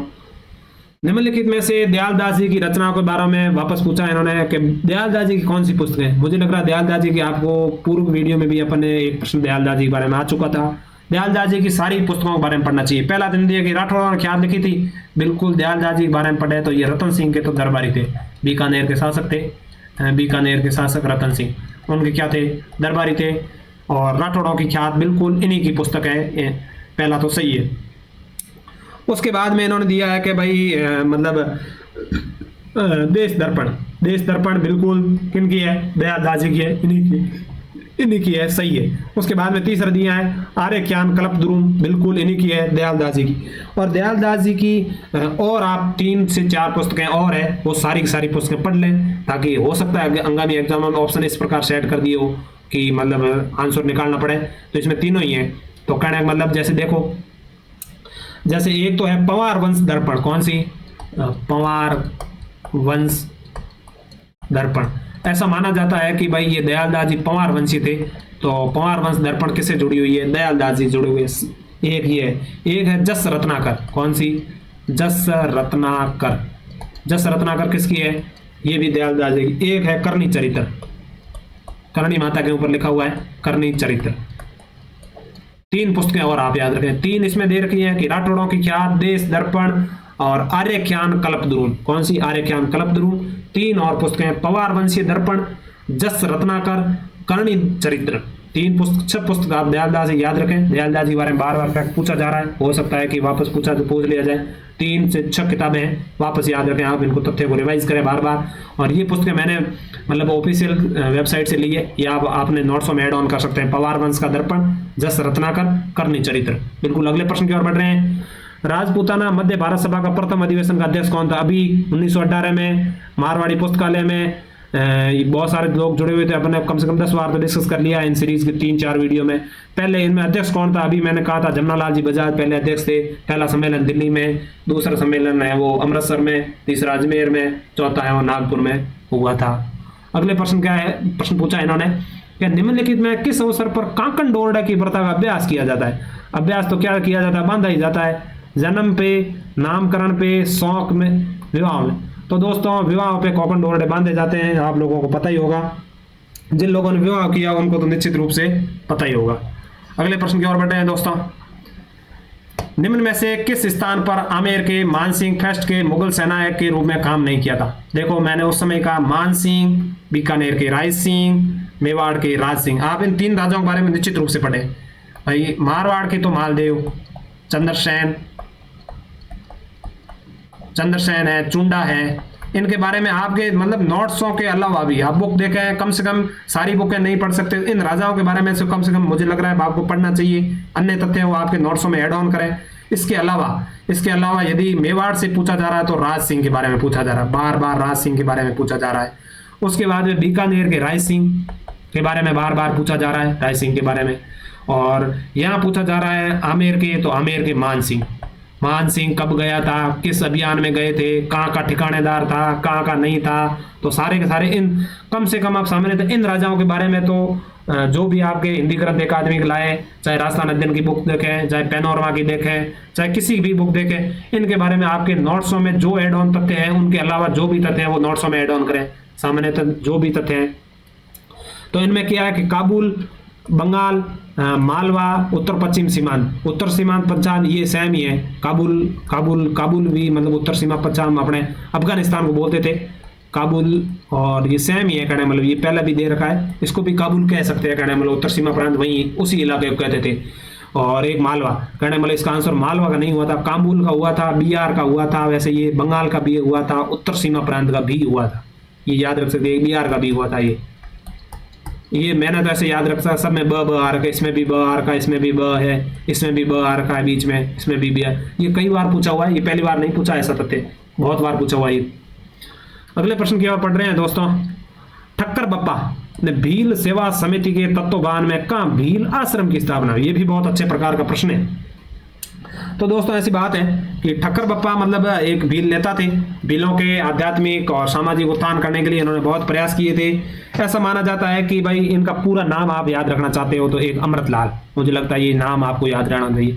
अमृतलाल इनका नाम था, अमृतलाल,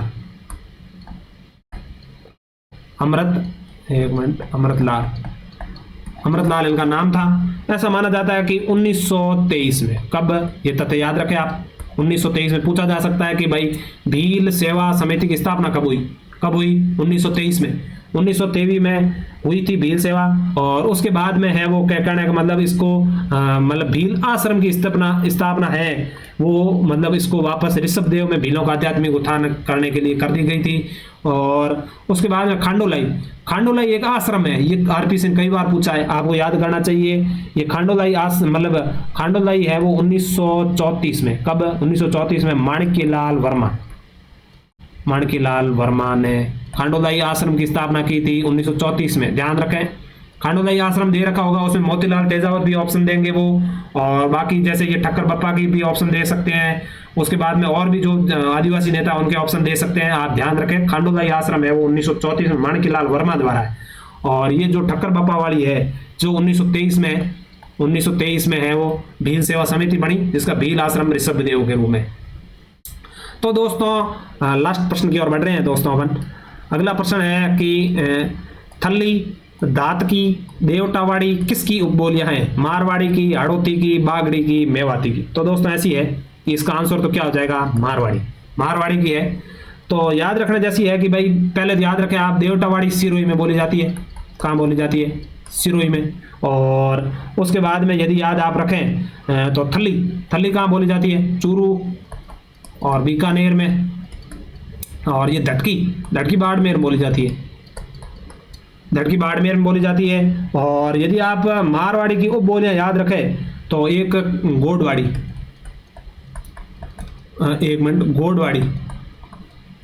गोडवाड़ी और एक खैराड़ी, ये भी मारवाड़ी की उपबोली है।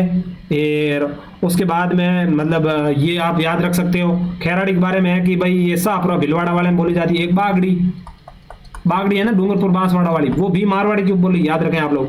और मेवाड़ी किसकी उपबोली है? मारवाड़ी की उपबोली, याद रखें ये। लेकिन ढूंढानी है ना, ढूंढानी की उपबोली जैसे हाड़ौती है वो ढूंढानी की उपबोली है। ढूंढानी, याद रखें, हाड़ौती ढूंढानी की उपबोली है। और ये मेवाती है ना, मेवाती के बारे में आप तथ्य याद रखें तो कठेर और एक है मतलब राठी, मेटा, ये मेवाती की उपबोलियां। राठी मतलब मेटा, राठी, कठेर। तो दोस्तों इस मतलब सीरीज का यहीं एंड करते हैं। और ये जो आपको ये पूरे वीडियो, हमारे 3 वीडियो पहले और ये लास्ट वीडियो, यदि आपको पसंद आया तो आप हमारे चैनल को सब्सक्राइब करें और नीचे कमेंट बॉक्स में जाके कमेंट करना है। हमारे यहाँ टेलीग्राम चैनल नवयुग एकेडमी से आप जुड़ सकते हो।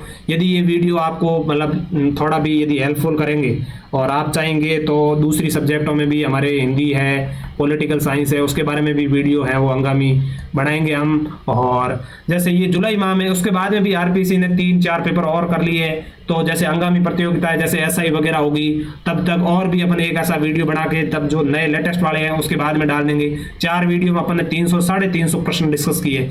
मुझे लगता है सारे ऑप्शनों से कम 1000 प्लस प्रश्नों का है वो अपने कंटेंट तैयार किया है। लगभग मुझे आपने भी महसूस किया होगा कि खूब सारे मतलब वापस ऑप्शन से बन रहे हैं, कुछ ऐसे तथ्य हैं वापस पूछे जा रहे हैं, तो आप उन सारे तथ्यों को रिवाइज कर सकते हो। और इसका सारे का सारा जो पीडीएफ है उसमें अपन सारे टिक लगा के ओरिजिनल आंसर की से लगाकर हमारे नवयुग एकेडमी के टेलीग्राम चैनल से पर शेयर कर देंगे। आप निश्चित रूप से उस पीडीएफ को प्रिंट निकाल के, तभी आपको ये सारी की सारी वीडियो आपको हेल्पफुल होगी। सारा पूरा प्रिंट निकाल लें और दोबारा वीडियो है वो 2 की स्पीड से देख लें। उसके बाद आप खुद एनालिसिस करें कि कौन से राजा से प्रश्न आ रहे हैं, किस प्रकार के प्रश्न आ रहे हैं, नहीं आ रहे हैं, कौन से अटेंड करने चाहिए। और इसके बाद में अपन जैसे एसआई का एग्जाम आएगा आगे, तो उस समय तक जैसे 3-4 पेपर आरपीएससी ने अभी हुए हैं जैसे पिछले सप्ताह, वो भी, और उसके बाद में जो भी पेपर होंगे वो भी अपन एक वीडियो के माध्यम से वापस जैसे 50 प्रश्न हो जाएंगे तो अपन डिस्कस कर लेंगे।